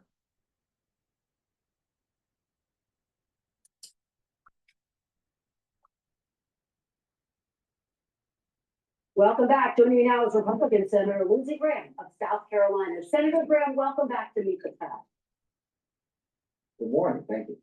Good morning. Thank you so much for being here. Let's start with the big story, the Middle East. Again, just heard me talking about it with both of my prior guests. On this program in July, Senator, you said, quote, "There's no way you're going to negotiate an end of this war with Hamas." Do you believe that this deal will bring a lasting peace in Gaza?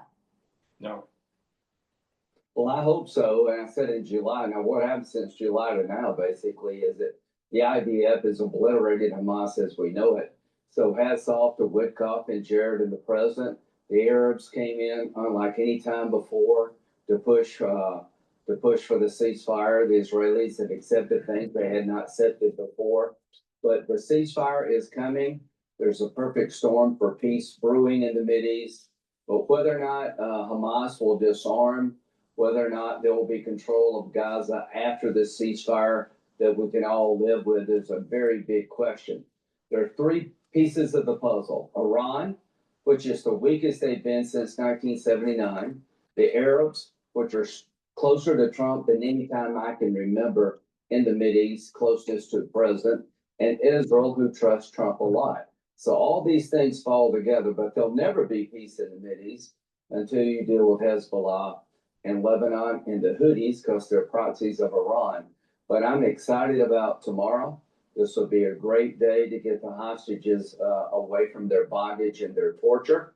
And hopefully that will build to a lasting peace, but we have a long way to go. I still don't trust Hamas any further than I can throw them. Yes. Well, Senator, as you laid this out, there are still a lot of complicated steps that need to be taken. President Trump's 20-point plan, as you know, opens the door for Palestinian statehood. But Prime Minister Netanyahu said this, he said, quote, "We are firmly opposed to a Palestinian state, even after signing the plan." So, Senator, let me ask you, does Israel need to accept a 2-state solution in order for any peace to be enduring?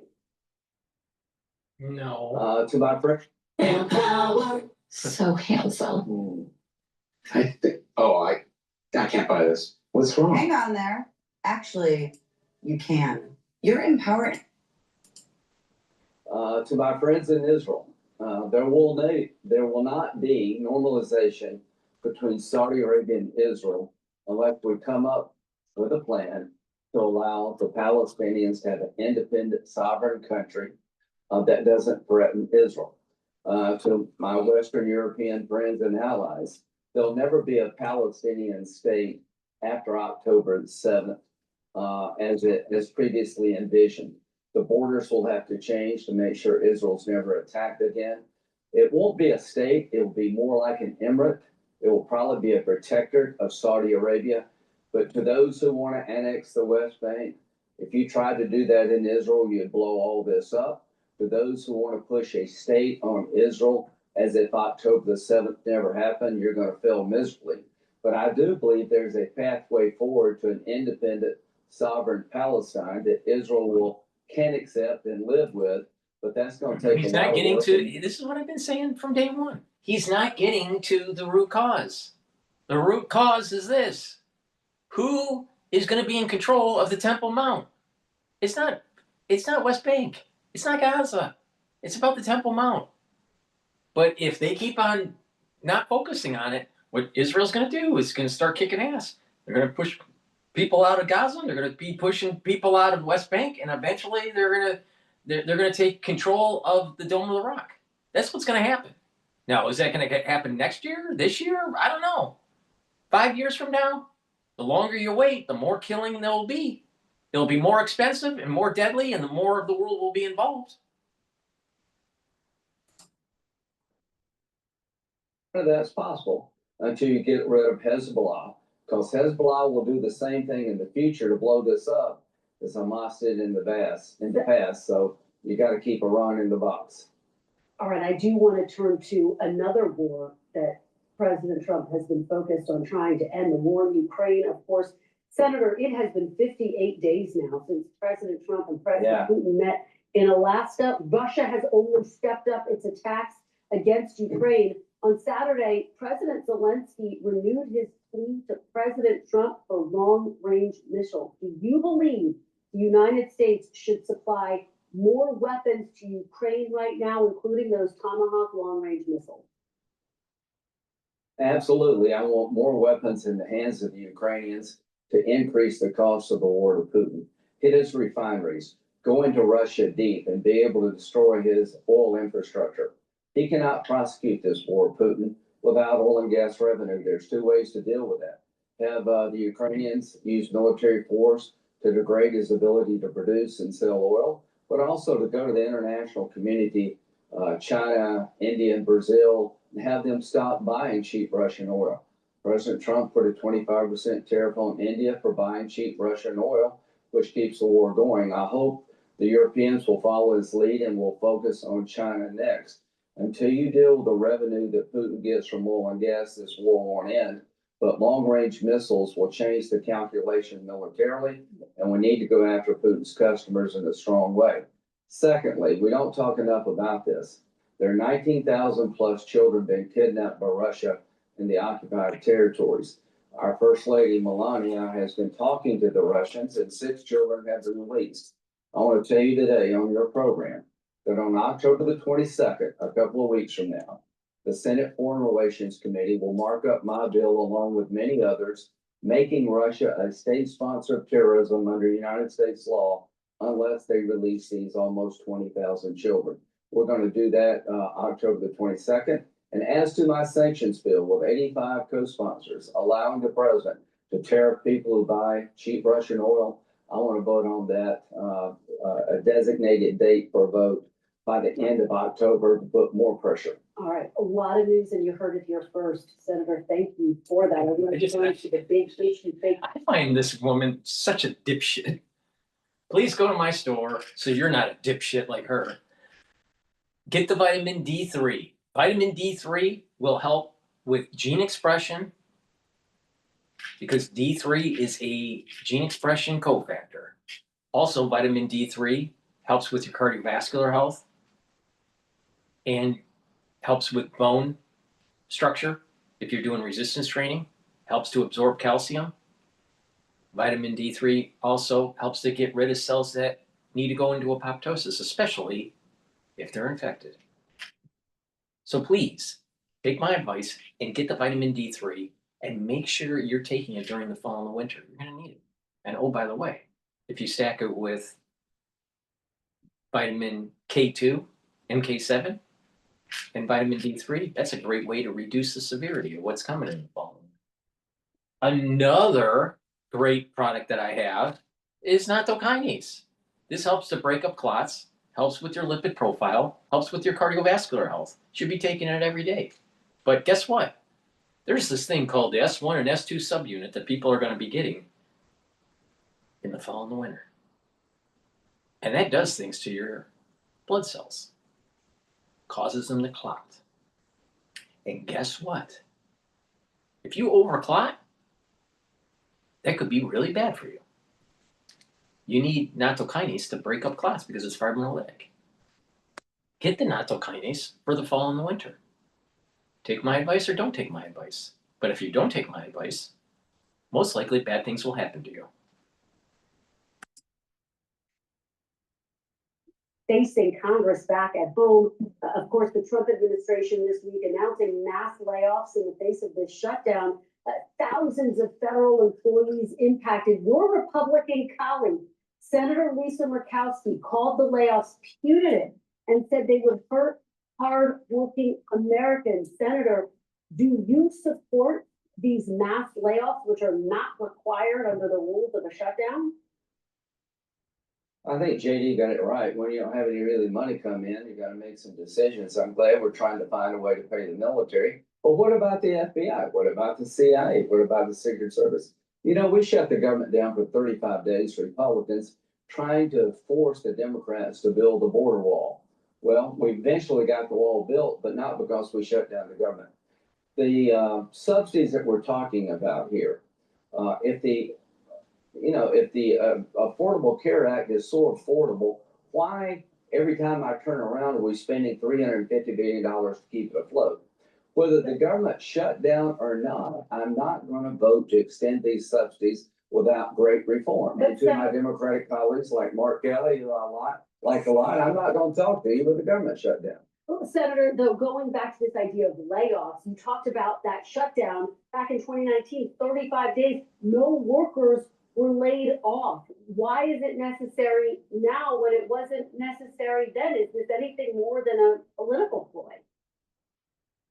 Yeah, well, my name's Todd Prather. I've been an environmental health and safety manager for the past 15 years. I identified active release techniques because I have a Yeah, well, you had 4 years of Biden where the government grew in a bunch of areas. It got very kind of out of line with common sense. So I think Trump's going to look at a chance to clean up the mess that Biden created in terms of growing the federal government, putting in policies in the federal government that we don't like. It can only survive if you have people implementing the policies. I don't want anybody to lose their job because of a shutdown. I hate it when people get furloughed. I hate it the military can't get paid, the FBI. I hate all that. I'm willing to vote to open the government up tomorrow. To my Democratic friends, I am not going to vote to extend these subsidies. It costs $350 billion. If you make over $400,000, you get subsidies for your health care. Let's have a rational discussion, but not with the government shut down. It's up to you. If you want to keep it shut down, fine. It's not going to change how I approach health care. Let me finally ask you about Meet the Press. Brought to you by liberals that think they're highly educated from elite schools, but yet they got everything wrong in terms of the crisis in 2020. The biggest event in the last 150 years. Bigger than World War I, bigger than World War II. Please go to my store, the-studio-reykjavik.com. Get the zeolite. Zeolite will bind to heavy metals, toxins, and chemicals and allow you to urinate them out within 6 to 8 hours. Take it every day. Take 3 small drops underneath your tongue. Drink it with filtered water. Do it every day and detoxify your body. By detoxifying your body regularly, you're helping your immune system, your endocrine system, even your brain function, and other bodily systems like your kidney and your liver, even your cardiovascular system. So please take my advice, detoxify your body. Go to my store, the-studio-reykjavik.com. Another great way to detoxify your body and build muscle, bring down inflammation, and soak up free radicals is to take the gladiator barley. This is a high-density protein. You can't get this at a regular store. This is special stuff. There's a lot of micronutrients in this. Take it every day. This is a month's supply. And do some resistance training. You're going to gain muscle quicker. This stacks really well with Myotrol, which helps with gene expression to build muscle. Gladiator barley will bring down inflammation. That's going to help your vascular system, your immune system, your endocrine system, your brain function, even your joints. Help you to recover quicker after your workout, soak up free radicals, and it helps to detoxify your body. Super important. Detoxifying your body regularly is super important. Drink filtered water and stay away from processed foods. You can stack the zeolite and the gladiator barley together.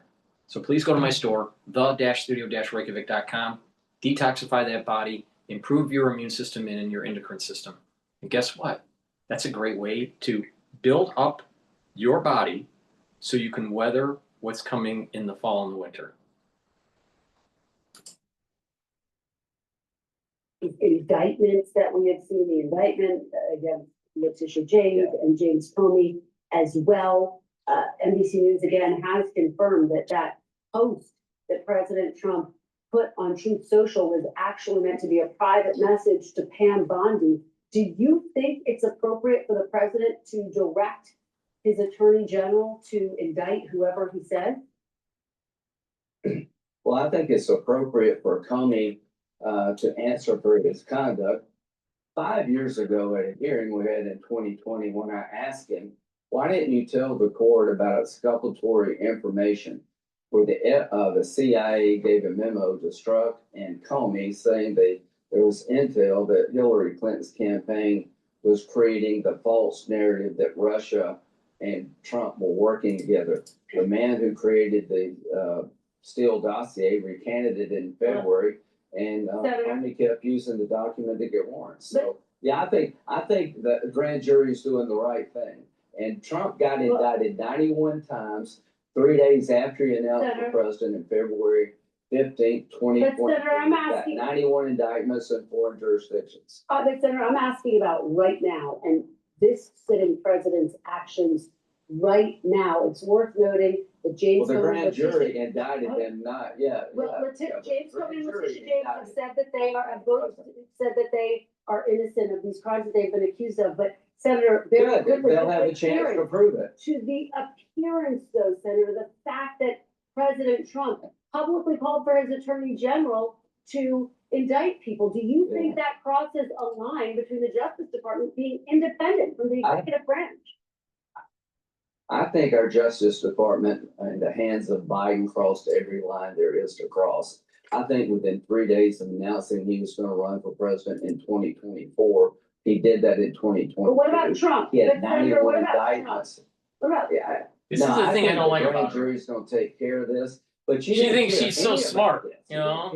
She's just a stupid ass. Made up charges that no one's ever faced. But Senator Biden never publicly called for Trump to be indicted. He had Biden regretted that they didn't do it before the election. Jack Smith surveilled my phone records and 8 other senators. Jack Smith introduced his brief against Trump October the 24th before the 2024 election, violating every protocol just to politicize the election. So wait. So Arctic Frost was surveilling senators, but you have liberals on Times Radio, on MSNBC, on Meet the Press, on NBC.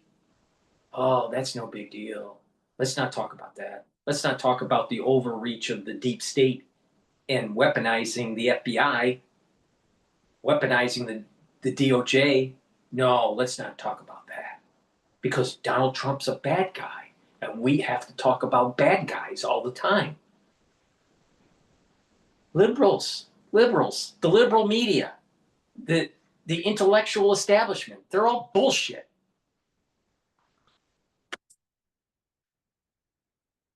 This may bother you that people are being held accountable. It doesn't bother me one damn bit. And you're referencing the fact that the FBI obtained what has been referred to as basic information, date, time, length of call. Senator, we covered a lot of ground. 2 weeks before the election. We covered Senator, we covered a lot of ground, as we always do. Thank you so much for being here. Really appreciate it. I can't stand her. Can't stand her. Absolutely cannot stand her. Please go to my store, the-studio-reykjavik.com, and get the collagen so you don't look like a crazy liberal. Collagen is dual purpose. You take it every day. It's a powder. It's a month's supply. This is going to help your skin, your hair, and your nails. It'll also help with your joint health and your cartilage. It will help with your musculature and your bone density. So please take the collagen every day. Mix it with soft foods, filtered water, a smoothie, or even with milk. I take it with soft foods. And another great way to detoxify your body is to take the heirloom barley. Now, heirloom barley is a little different than the gladiator barley, and that is it's not focused on building muscle. It's more focused on detoxifying your body, bringing down that inflammation and soaking up those free radicals. And like I said, that's going to help your endocrine system and your immune system and help your body get into homeostasis. And by bringing down inflammation at the vascular level, you're reducing cardiovascular disease. And by bringing down inflammation at the cerebral level, you're reducing damage to neurons. So please, take my advice, take the heirloom barley. You can stack it with the collagen. This is a great stack. That way you're helping with your skin, your musculature, your joint health, your hair, your nails, and you're detoxifying your body with the heirloom barley, helping with your immune system, your endocrine system, vascular system, and brain function. Get healthy. If you follow my advice, you're going to do a lot better. So please go to my store and get these very high quality supplements. Make sure you use discount 5 and you get $5 off any order. If you follow my advice and you've been doing this for a while, you will be able to look younger. You will feel better. You'll have more vitality. And when you have more vitality, the years you do have on this planet, which are limited, you will enjoy more. Don't be a stupid liberal.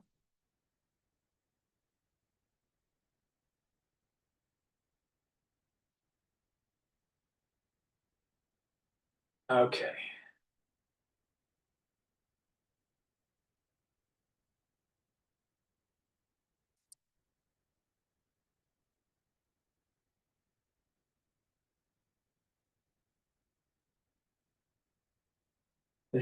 Another guy that I cannot stand is Ali. I met Ali.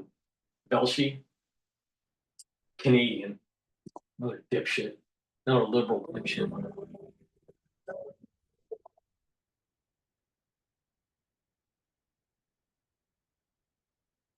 What you looking at, babe? Cars on cars.com. What's wrong with this one? I just got promoted, so I'm looking for something more. Ciao. The Supreme Court is set to hear oral arguments this week in a case that could disenfranchise voters even more than the current Republican redistricting frenzy. The case is just the latest in a series of attacks on the Voting Rights Act, which is known as one of the crown jewels of the civil rights movement.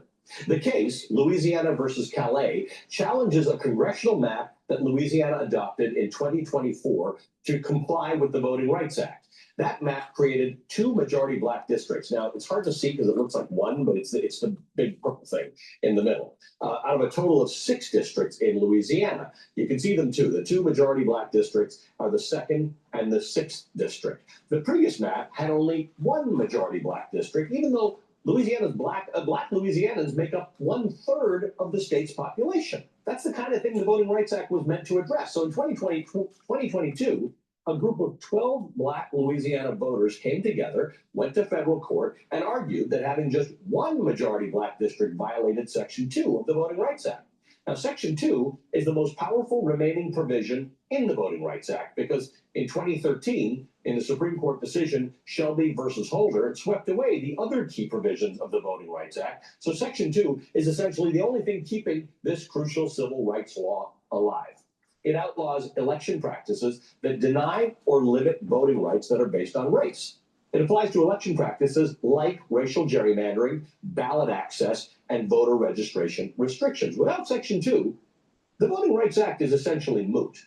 So the group of black voters in this lawsuit argued that the congressional map with just 1 majority black district limited their voting power. The new map with 2 majority black districts was meant to fix that, 2 out of 6. But a group of self-described non-African American voters is trying to turn this argument on its head, making their own argument that the new map with 2 majority black districts is essentially violating their civil rights and counts as racial discrimination against non-black voters. They claim the map sorts voters primarily by race in violation of the Equal Protection Clause of the 14th Amendment, which says that There should be, districts should not be divided up based on race. They should be bounced out of the the whole court system should basically say you can't do this. This is crazy. See, here's the problem with this whole disparate theory. When blacks keep on saying they need special provisions because of systemic racism. Wait. If there's systemic racism, why is there more millionaire blacks and billionaire blacks than ever before in American history? If it was that racist, no, what it is that a lot of people aren't taking advantage of the many programs that are given to them to rise up the socioeconomic ladder. And then they have behavioral problems. And when they have behavioral problems at home and in school, people don't learn, and it's a downward spiral. It's that simple. Pull up your pants, brush your teeth, make your bed, and stay in school. And you'll do better. But they don't want to do that. They would rather listen to Ph.D, do their TikTok, be a gangbanger. That's the problem. So they want to pretend, they want to shift the blame and say, oh, it's systemic racism that they look like a slob. They act like a slob. Why is it that blacks actually looked better when they dressed and had better etiquette in public back in the 40s, the 50s, and the 60s than they do now? They have more opportunities. You had affirmative action and DEI and, individuals that are kowtowing to the black race, especially during the BLM movement.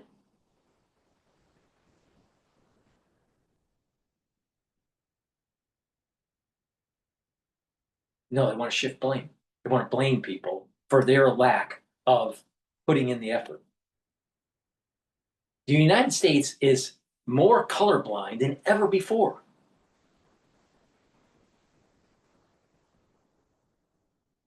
Oh, they don't have the same equal opportunities. Well, maybe you need to stay in school. Maybe you need to learn how to speak English. Maybe you need to know how to dress. That's the problem right there, in a nutshell.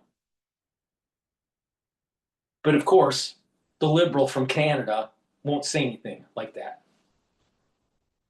But he's got a TV show. Shall, quote, deprive any person of life, liberty, or property without due process of law, nor deny to any person within its jurisdiction the equal protection of the laws, end quote. That essentially guarantees that states will apply laws equally to all people within their jurisdiction. The state of Louisiana and the Trump administration have backed that argument, asking the Supreme Court to declare the 2024 map in Louisiana unconstitutional. If the court rules their way, that would set a precedent, effectively canceling out Section 2 of the Voting Rights Act, signaling that states no longer need to comply. What's wrong with that? What's wrong with that? We're supposed to be colorblind, not color-centric. It's about meritocracy. It's about getting your shit together and being a productive citizen. God, country, and family. It starts with those pillars. So what we're actually seeing is this is another data point showing that there was a need for affirmative action to set the momentum so we have a pluralist society where it's about merit. All right, now we need to roll back those provisions because now it's up to them. If they want to learn something, they need to learn it. They need to take the initiative. Either learn it formally in a school or learn it on YouTube or learn it, through other means like going to a library. Mankind has more knowledge that's free to learn anything, nuclear physics to industrial design to home economics. It doesn't matter. You can learn anything for free now. Anything. So there's zero reason why someone doesn't have skills. Zero. There's zero reason. But they want to say it's systemic racism. No, I think this is a good idea. A great idea is to stop provisions that were aligned with affirmative action, because we are living in a different world now. We're living in a different era now. And that if they put in the effort, they act appropriately, if they have the proper behavior, they can be very successful. It's not a guarantee, but you increase your probability by 1,000% versus being a gangbanger and stealing from Foot Locker. No, the liberals want to say, we need more programs to make sure that we have a race-based policy. Not a colorblind policy, not a policy of pull up your pants, brush your teeth, make your bed, and be a good citizen. No, we gotta create systems where it's gonna help a particular race. What the Democratic Party really wants to do is to keep the black person on their urban plantation and vote Democrat. They don't care about you. They just want your vote. It's sad. It's really sad on what's happening. And some blacks have woken up to it and they actually started voting Republican. And they pull up their pants and brush their teeth and work hard and learn and are and trying to be good citizens and raising a family. So which policy should we have? The DrPaulCottrell policy, where it's about meritocracy, or the Ali Velshi policy, where it's all liberalism, kowtowing, pushing a BLM agenda?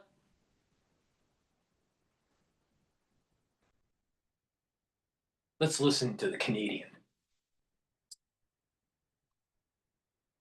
The very provision designed to protect minority voters and ensure that American citizens have fair representation. According to a report by Fair Fight Action and the Black Voters Matter Fund, such a ruling could flip up to 19 congressional seats from blue to red. Democratic representatives in Alabama, South Carolina, Tennessee, and Mississippi could all have their seats eliminated or consolidated. People don't understand.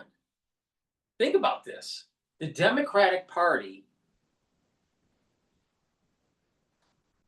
if you look at who's a Republican and who's a Democrat when they're voting for the presidential election, the country is slightly skewed to one or the other depending on the general election that we're talking about. But in this case, the general election for 2024, the popular vote was more Republican. In the West Coast and the East Coast, especially in high density areas like New York and LA, but even Chicago, which is Midwest, you have a very high density of voters that are Democrat. So at population density areas, you have Democrats. If you look at the individual counties, which there are over 3,400 of them, I think it's over 3,500, only about 500 of the 3,500 counties go Democrat. That means 3,000 or a little bit more than 3,000 counties are Republican. Now, let that sink in. You have a population that's slightly skewed Republican. You have a county level that is extremely Republican by an order of magnitude. And you have holdouts in high density areas in the urban setting that are Democrat. Okay? So what these policies are happening is it's now aligning to the real stats at the county level on really what's going on with Republicans and Democrats. This country is not Democrat, it's Republican, for sure, for sure. But there is a perception. There's a perception that it is a Democrat because of the high density areas like New York, Chicago, LA, DC. There's more Republicans. And then people would say, well, what about the composition at the Senate level and at the House of Representatives? It's almost 50-50, slightly skewed to one side or the other, right? Reason for that is that these states that have these high density areas have a lot of electoral college votes, like New York or California. If California went red and Texas stays red, Democrats will never win a general election for the presidency for a long time because of how many electoral votes that California has. There's only like just a few key states that if the Democrats lose, the country is all red. New York is one of them. California is the other. So the point that I'm making here is that when you're playing around with immigration, when you're playing around with the census, what's the real citizen count to justify a particular representation in the House of Representatives? And I would say that New York is overrepresented based on a real population of the citizenry. Not a fake one because of illegal immigration and playing with numbers. So the representation that you're seeing in the House is largely because of a falsehood from the Democratic Party. And they have to play these games with the changing the boundaries for certain regions to try to get it to be blue just enough so they maintain power. But the country in general is Republican. Now it makes you wonder, like, why is Maine so important? Why is Idaho so important? And Iowa, right? Especially during the primaries. Because that's the pulse of America, not New York. Even though big finance and all that is really important, and I would say that New York is the heartbeat of the United States in terms of the kineticness of the country.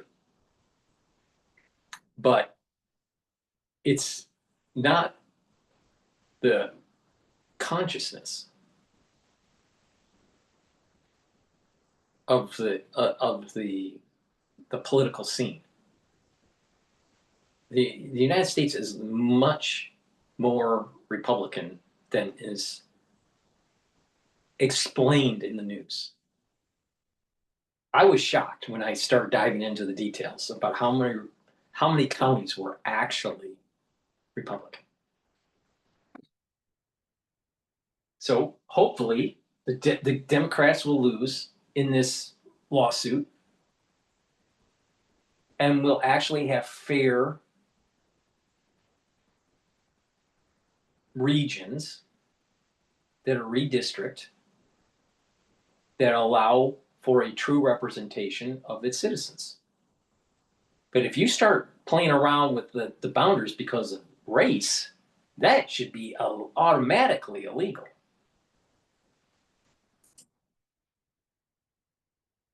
Like Louisiana, Georgia, North Carolina, Texas, and Florida might retain at least one Democratic seat, but their Democratic delegations would shrink dramatically. Congress would also become significantly less diverse. The report warns, quote, if legislators cannot consider race to remedy racial discrimination in voting, the Congressional Black Caucus could lose up to 30% of its members, while the Congressional Hispanic Caucus could lose up to 11% of its members, end quote. So what? States. So what? So what?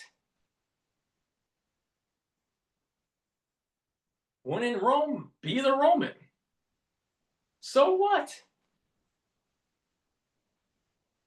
What's the big deal if the Black Caucus goes belly up? Or the Latino caucus goes belly up?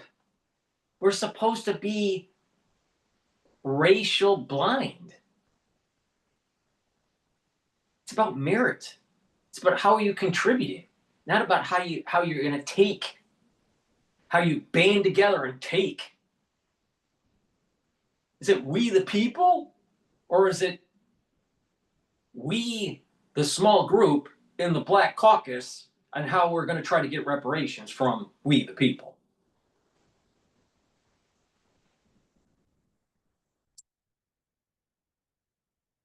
Consider race to remedy racial discrimination. How else would you remedy racial discrimination without considering race? Why do we assume that there's racial discrimination? I mean, the Supreme Court already said that enough is enough for affirmative action. You have representatives now. If you truly are honest with the history and the trajectory of color blindness in the United States, you're going to realize that there are more opportunities as long as you put in the effort and have a little bit of luck, but you put in the effort and you behave in the society. If you're Black, male or female, you can succeed in this country.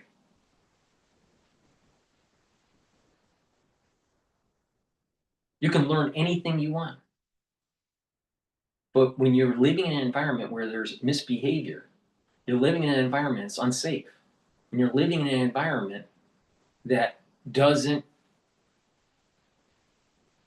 hold to the values of God, country, and family, and hard work, and perseverance. And it's more focused on the rap culture, then don't be surprised that that group of people are in a lower area of the socioeconomic scale, and they don't think very well. It's not racism. It's putting in the effort. Now, was there racism decades ago? Yes. There's not racism now. There's not racism now. You're fucking kidding me.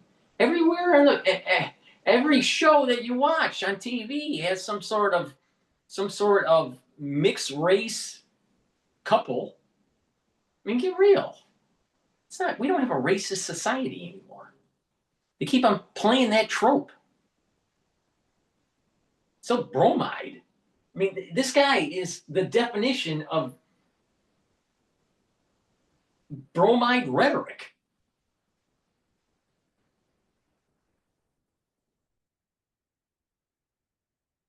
They're not lost on the group fighting to preserve the Voting Rights Act in Louisiana. They wrote, quote, removing Section 2's protections in Louisiana will not end discrimination there or lead to a race-blind society, but it may well lead to a severe decrease in minority representation at all levels of government in many parts of the country, end quote. After a quick break, I'll talk to the great Reverend Al Sharpton. He's standing by. Don't go anywhere. The great Reverend Sharpton. Tax evasion. Great, like Kitchen said, it's amazing what kind of person you can be to become a reverend. Please go to my store, the-studio-reykjavik.com. get the Boomer Boost and don't be a stupid Ali Velshi or a Reverend Sharpton. The Boomer Boost is going to give you the energy that you need. It's going to have a steady burn of energy. It's going to help to speed up your metabolism. It also helps with brain function, so you're not a stupid liberal. It'll help with your cardiovascular health, your musculature. And by taking this regularly, you're going to notice that you're slowing down the aging process. It's helping with your immune system, your endocrine system. It's a very powerful supplement. This is a month supply. You can stack it with the heirloom barley or gladiator barley. A great way to stack this is with C60, turmeric, ashwagandha, and lignans, and the Max 35 with the probiotic and the multivitamin. These are great ways to stack to slow down the aging process. So if you want to get healthy and you start feeling the effects of this within 72 hours, take the Boomer Boost and take it every day. Very powerful. Very, very powerful. And if you're an athlete, take it for your pre or post-workout fuel source. And you'll notice that your performance in sports is increasing. But you can take this even if you're not an athlete. But you'll benefit from it. And what's going to happen is that within 72 hours, you're going to have more vitality. And when you have more vitality, you're going to be moving around more. And you're just going to have a better life. And then you'll have these positive externalities like a better immune system and a better endocrine system, or a better brain function. So please go to my store, do some resistance training, do some cardio, some stretching, balancing, and take the Boomer Boost. Very important. Well, let's listen to Al Sharpton, the genius, who wants to keep on pushing that we're living in the 1960s during the race riots. Meanwhile, he's not paying attention that there has been more spent on trying to uplift Black communities the last 40 years. He doesn't want to mention that. And that many individuals have now received college education, have moved up the ladder in society, built businesses, are working for corporate America, are athletes, executives, but they still want more. They still want more. These people, like Al Sharpton, are still pretending that Martin Luther King is still alive and the civil rights movement was just starting. They're living in a different era. The United States is so far ahead of it, it's so far beyond this issue, but they still want to just keep on drumming up the same tropes. I'll tell you why. They want Black people to vote in a block because they know that if they vote in a block, they have a better chance of maintaining seats for the Democratic Party. And two, they're pushing for reparations to get those Blacks to vote for them. Now, we don't have racism now, but I guarantee you that if you hear about your tax dollars going to individuals that are Black, that's racism in itself. And you're going to end up resurrecting racism if there's reparations.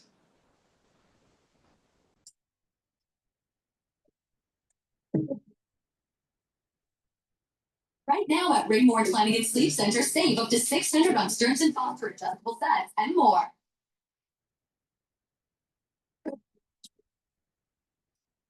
Joining me now, my friend, the Reverend Al Sharpton. He's the host of Politics Nation here on MSNBC. He's the president and founder of the National Action Network. And he works a long day, so I'm always appreciative when you're on the show, Rev. I think you have to think about this two ways, right? There's the diminishing of Black voting power in America that the Voting Rights Act was meant to help. There's also this idea that this is so politically motivated that it could lock in Republican control of the House far longer than that would normally be because of voting powers. And there's two big problems to this case. Yes, I think you identified both of them correctly.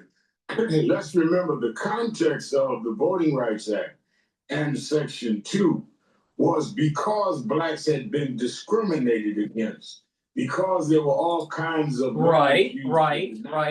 And that era, we had that problem. We aren't in that era anymore, therefore you don't need it. And this is the very point that the Supreme Court was making with affirmative action. There was a time where you needed it. Now there's a time you don't. And then they try to repackage it as DEI. And guess what? Society pushed back. They were tired of the woke bullshit. So I don't disagree with Al Sharpton that there was a time in the history of the United States that this was needed. The question is, do you need it now? And the answer is no.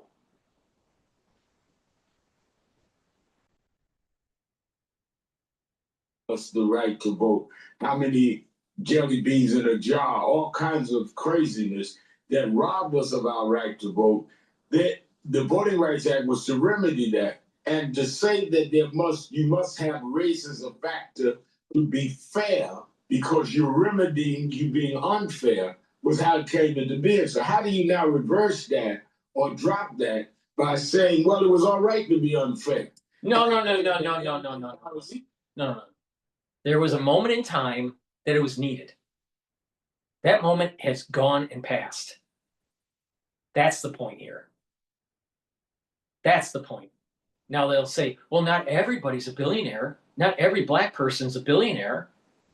So it must be systemic racism.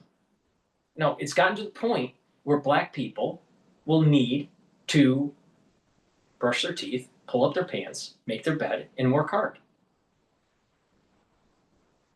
Just like every other race. It's about getting it done. Not expecting a handout.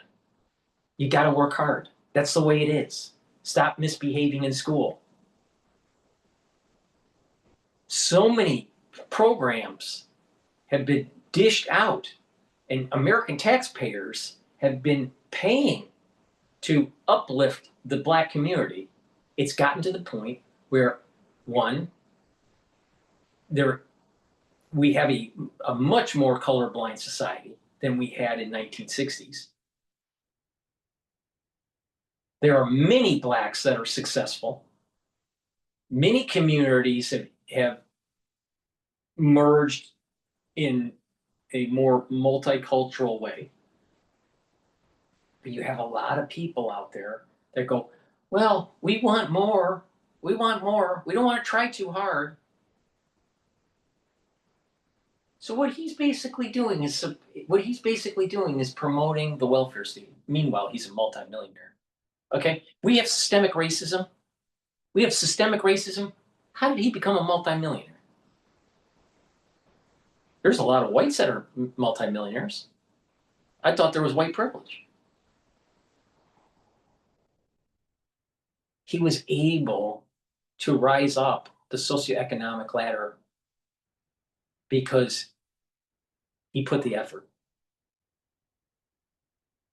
He's on a mainstream media talking about this. Do you think that would have happened in the 1964? Do you think that would have happened in 1954 or 1944? No. So here, rich guy pushing a liberal agenda saying that you have to have policies so you can keep control or add control to the Democratic Party. This isn't about blacks. This is about control for the Democratic Party. Isn't it rich, multimillionaire, telling you that blacks still need a handout?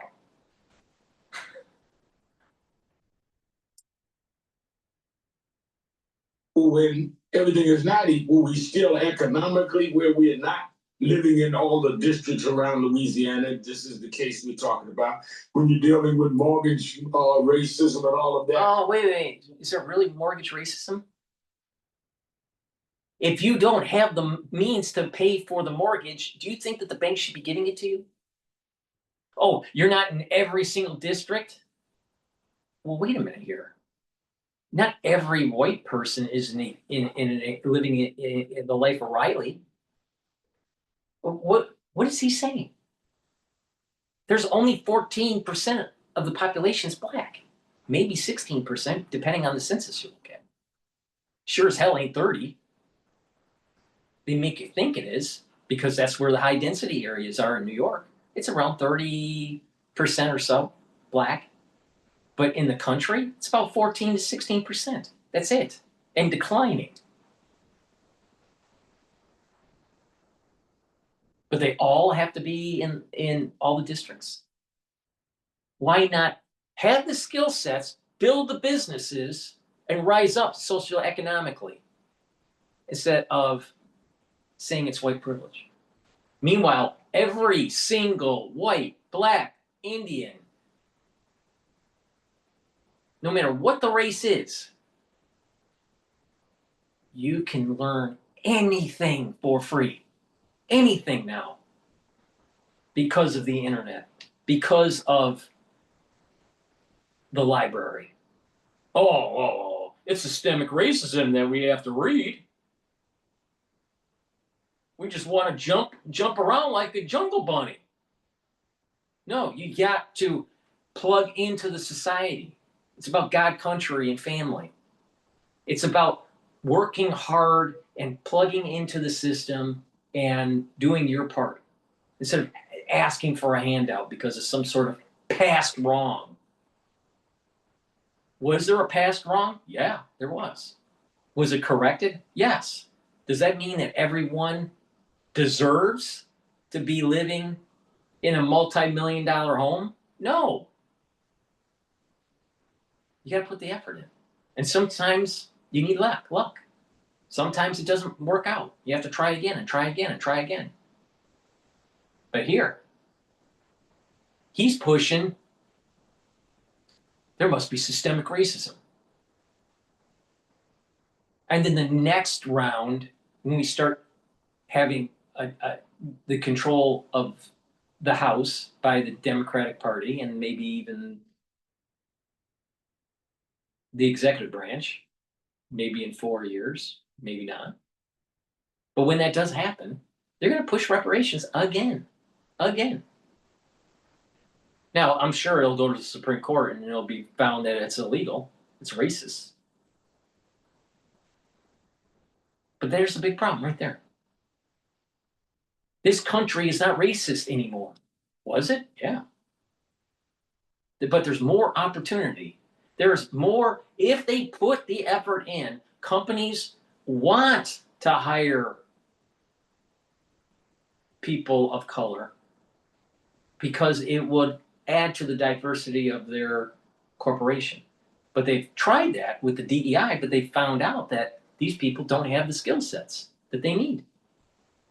Well, the answer isn't giving them the job. The answer is go back and try again. Learn them. Learn the skills. Learn the behaviors. Get inculcated. And then maybe you rise up. Now, maybe it takes another generation. Maybe not. But the thing is that we're living in a world that is colorblind now, not racist.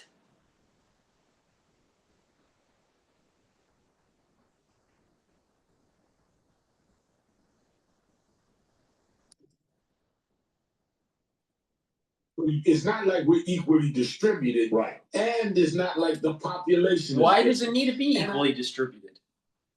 Why?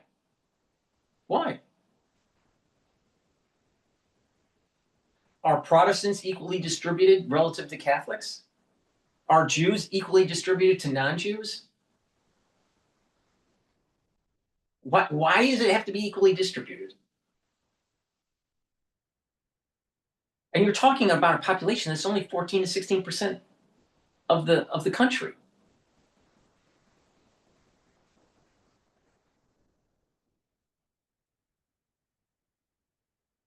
think that the political side of it, you correctly bring up, Alec, is that it will, in many ways, give the Republicans a majority that would almost be impenetrable over a period of a short period of time.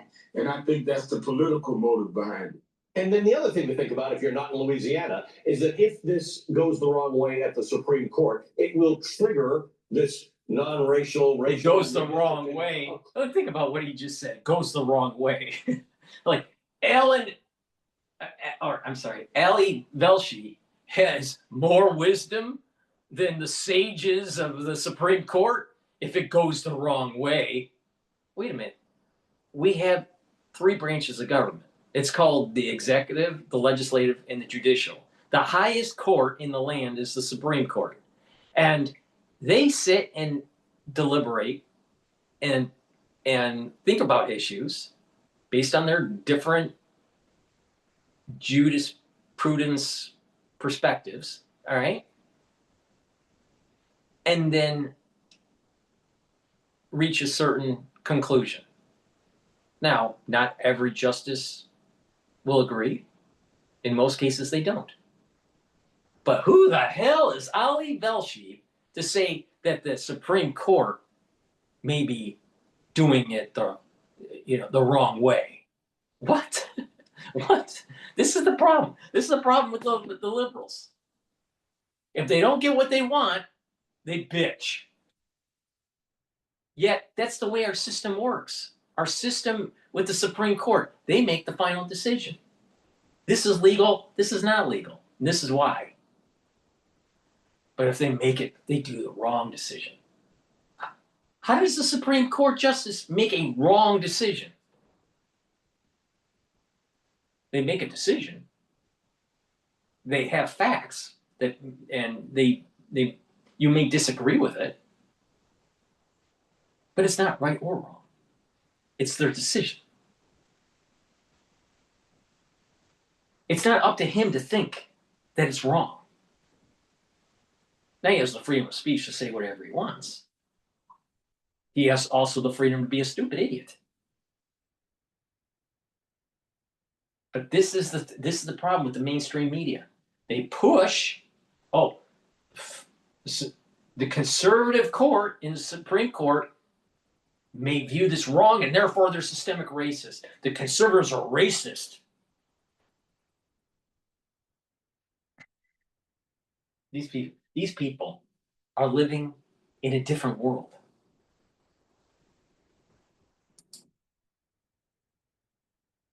The nation and will disenfranchise Black and brown voters and, frankly, Democratic voters across the nation in some cases. So what? It will have a ripple effect all over the nation, not only in voting, but it will have therefore in other areas. And we already see the Trump administration. Let me get this straight. Allie Velshi is so worried about this. But he's not talking about the fake census that was going on with the illegal immigrants and how the Democratic Party held more seats than they deserved. These certain states held more seats in representation. New York is becoming overrepresented in the House based on population. This is the reason why Trump is saying, let's do a new census. Because there were funny things that were going on with it.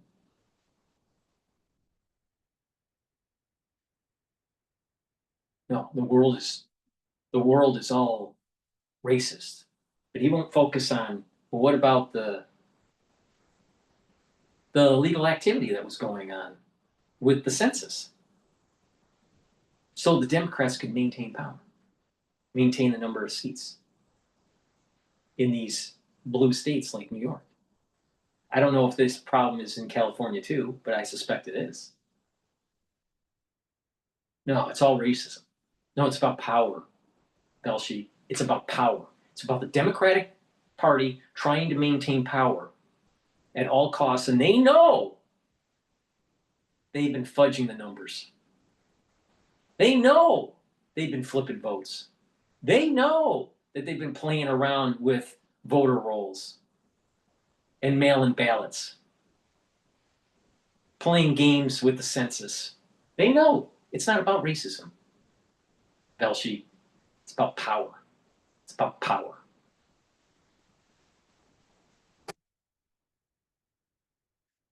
EI with diversity, equity, and inclusion.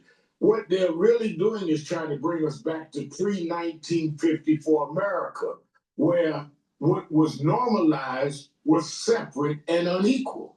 And that's what's at stake here. That is why this decision by this court is vital, because What? Separate and unequal? They can get, it's easier for a black person to get into school because of disparate theory. They can have a worse SAT score, and you have a higher chance of getting into a good school if you're black versus white. Now, I would say that that's racism.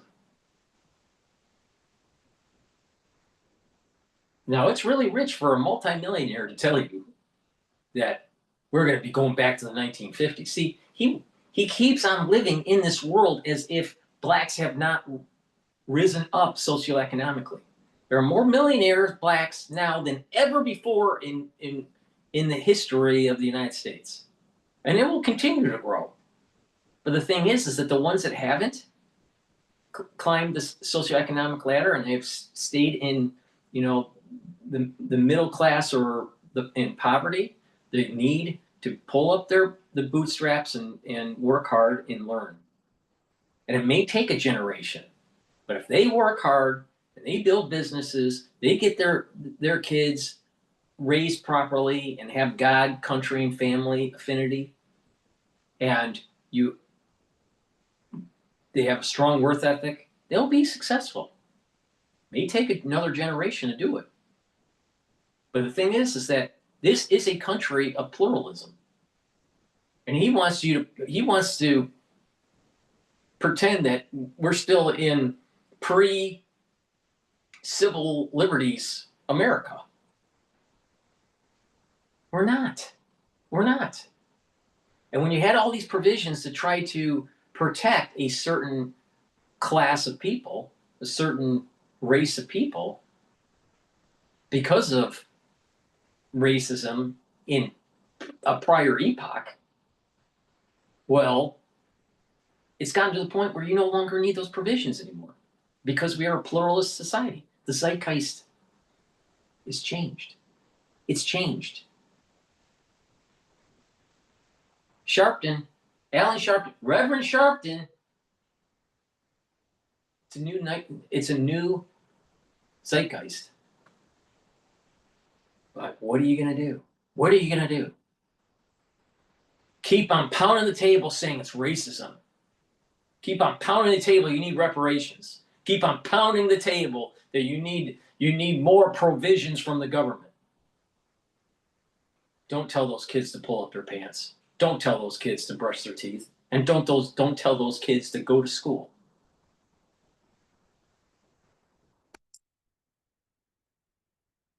Effect will then go in many other areas, but the most important area of voting would be seriously impaired. So for a lot of my viewers, they will remember the 2023 Supreme Court decision striking down race-based college admissions. Louisiana argued at the time, reminding justices of their own words. They said eliminating racial discrimination means eliminating all of it. Louisiana argued, quote, there is no safe harbor for racial discrimination the government deems to be good discrimination. The Constitution orders no quarter, relentless enforcement of the belief that our Constitution is colorblind, end quote. That is a largely discredited view. Most people who read the Constitution will understand it may be colorblind because they didn't say it, but it wasn't colorblind. It wasn't colorblind, and the people writing it were very color conscious, and in many cases bigoted themselves. The fact is, and I remember that I was in the courtroom, John Lewis, Jesse Jackson, all of us was there. I have an ancestor that actually was the signator for New Jersey for the Constitution, so I know the subject a little bit. Oh, by the way, he also fought in the Revolution. the bottom line was this. They needed to consolidate the 13 colonies into a new government, and to be able to get some of those colonies on board to sign, they needed to kick the can down the road about the issue of race. And eventually, it reared its head in the Civil War, which my ancestors fought also on the Union side. So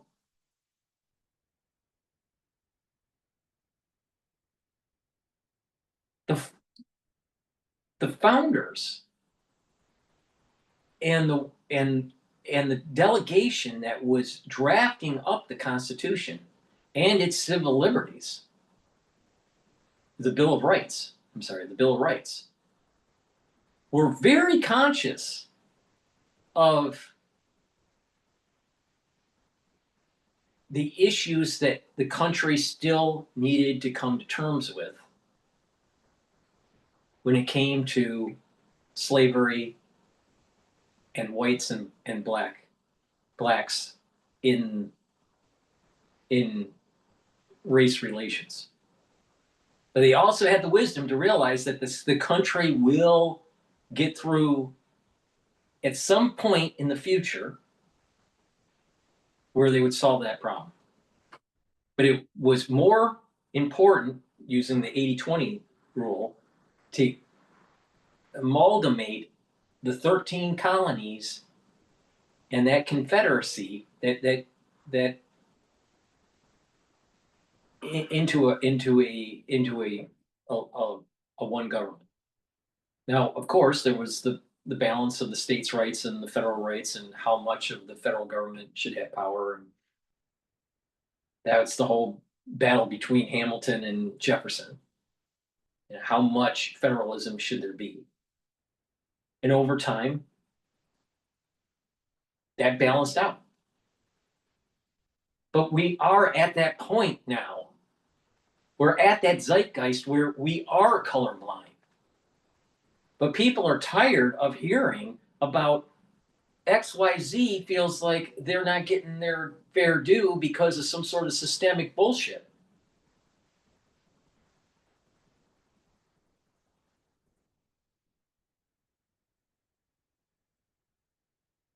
If these blacks wanted to live in a nicer place, they're going to need to make more money. To make more money, you need to build businesses. To make more money, you need to get more educated. To make more money, you need to climb up the social ladder in corporate. And there are far more blacks now in corporate America than there were 30 years ago, or 40 years ago, or 50 years ago. Get real, man. I mean, the world is much different, and we're a pluralistic society. But we're also a society that's getting fed up with this wokeism. We're getting fed up with this the people that were on the front lines of the civil liberties movement. I mean, L. Sharpton was right on the front line. All right?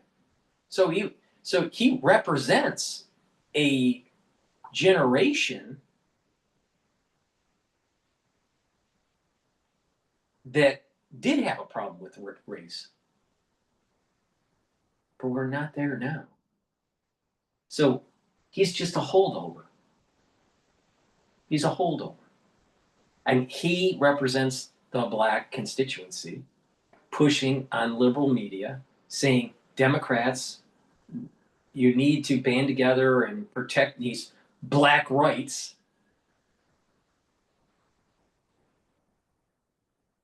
So we maintain power. He's just a talking head for the Democratic Party now. But they roll him out because he represents an era that is bygone. It's a bygone era. A lot of the stuff he's saying made sense in the 1950s and 1960s. Sure as hell don't make sense in 2025. I mean, think about that. Think about that. Some of the problems that he's talking about in the 1950s and the early 60s,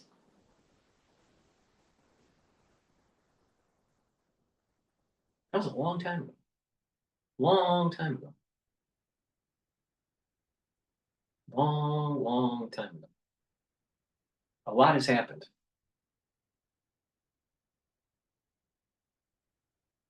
And once people like him exit the stage and die off, you're actually going to see a more homeostasis in the United States and a more pluralistic. But you have these dogs barking up the tree, the racism tree, because they got this mindset that we're still living in the 1950s or the 1960s.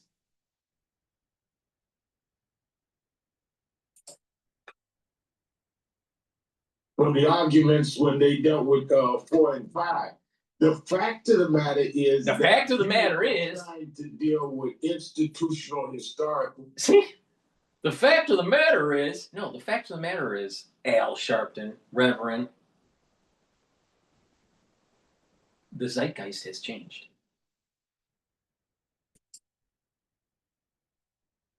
Amnesia when they're trying to act like everything started fair and equal, and therefore anything done differently is discrimination. It is not discrimination, it's to correct discrimination. This is the voting equivalent of get Grip, stability, precision. That's the essence of driving. Lawfin. Growing your business shouldn't mean growing your overhead. Growth should be seamless with AI-driven workflows built for the way you work. This is the voting equivalent of getting rid of affirmative action in the colleges. By the way, not just Republican-led states. The Trump administration has also directly attempted to meddle in state election processes throughout all of this. You were talking about this as well. It's all but gutted the Justice Department's Civil Rights Division, which oversees voting rights, and installed Harmeet Dillon, a lawyer with a track record of arguing against voting rights, to lead it. It dropped Biden-era lawsuits that were aimed at restoring the rights of disenfranchised voters. This administration has even sued states over how they vet voters and for not handing over voter registration information. That's a lot, but it's important. It's not just districts. It's all those you made a reference to, counting the jelly beans in a jar, sort of like we're metaphorically bringing the jelly beans back. We're bringing the jelly beans back, and they're trying to twist the top of the jar tight where we can't open it back up again, which is why the movements that's going on around the country, from No Kings to what we did on Wall Street, becomes important, because it was that kind of activism that got us the Voting Rights Act in the first place. And people need to understand that they get away with it with voting rights as they're using blacks in Louisiana as the target. It will ripple into women's right to vote and to trans rights and LGBTQ, on and on and on. What?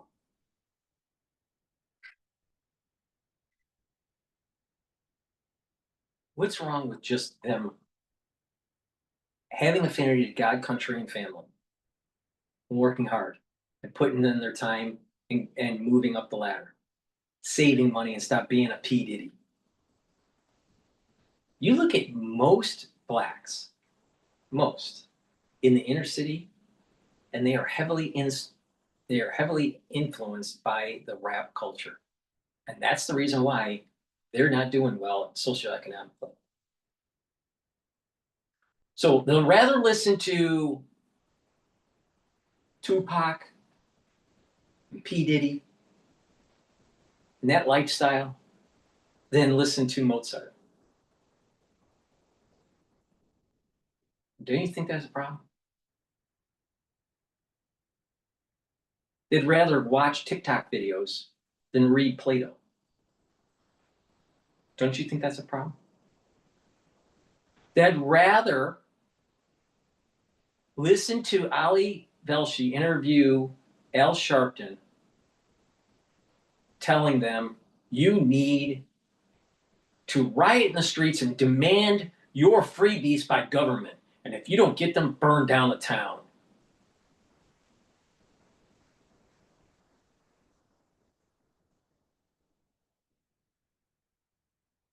Than actually going to the library and learning a skill.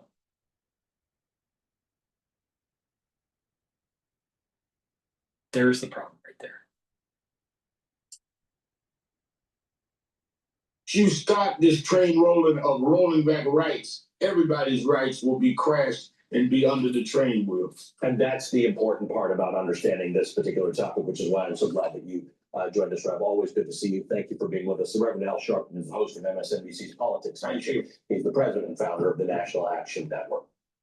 Yeah, multi-millionaire, but he's going to tell the black that they're down and out and they need reparations. Please go to my store, the-studio-reykjavik.com, and get the lignans. Lignans will help with your immune system and your endocrine system, bring down inflammation, soak up free radicals. This is super important to take, especially during the fall and the winter. Turmeric. It's going to bring down those pro-inflammatory cytokines and soak up free radicals. Very important for your cardiovascular system, your immune system, brain function, and for the fall and winter. Ashwagandha root controls cortisol levels, brings down blood glucose levels. Super important to bring down that inflammation and help your immune system, your vascular system. Stack these. It's a powerful stack to help bring down inflammation that will help with your brain function and protect those neurons, help with your vascular system, reduce plaque formation, and boost up that immune system. And especially, take my advice, take this during the fall and the winter to be prepared and to weather the storm that's coming. So please take my advice. Use discount 5 and you get $5 off any order. The C60. C60 is a very strong, very potent antioxidant. Take a teaspoon a day, every day. You can get it in a 2 ounce, a 4 ounce, or an 8 ounce configuration. You can get it in extra virgin olive oil, avocado oil, or MCT coconut oil. But take a teaspoon a day, every day. And what this will do is soak up free radicals and help with the health of your cells to perform better, less stress at the cellular level. And by soaking up those free radicals, your mitochondria is going to be healthy. Your mitochondria will be healthy, producing more ATP. You're going to have more energy. By soaking up those free radicals at the vascular level, you're reducing the concentration of oxidized LDL, so you're reducing plaque formation. That's super important for your vascular system. By bringing down stress at the neural level, you're maintaining the myelin sheath of the neuron, maintaining the health of the neuron, helping the mitochondria in the neuron. You'll have more energy in the neuron, and you'll be able to have neurotransmitters produced in that neuron and help with that neuroplasticity. So you're thinking faster and you have better memory, better cognitive function. Super important. So take the C60 every day, boost up that immune system, that endocrine system, help with your cardiovascular health and your other tissues. So please go to my store, take this every day. I've been taking C60 since 2016. It's part of my anti-aging protocol. So please go to my store, the-studio-reykjavik.com. Use discount 5, you get $5 off any order. That's the broadcast for today. Don't fall into the trap of Alan Sharpton. He's a bullshit artist. And he benefited greatly by being a bullshit artist. Thank you for listening and have a nice day.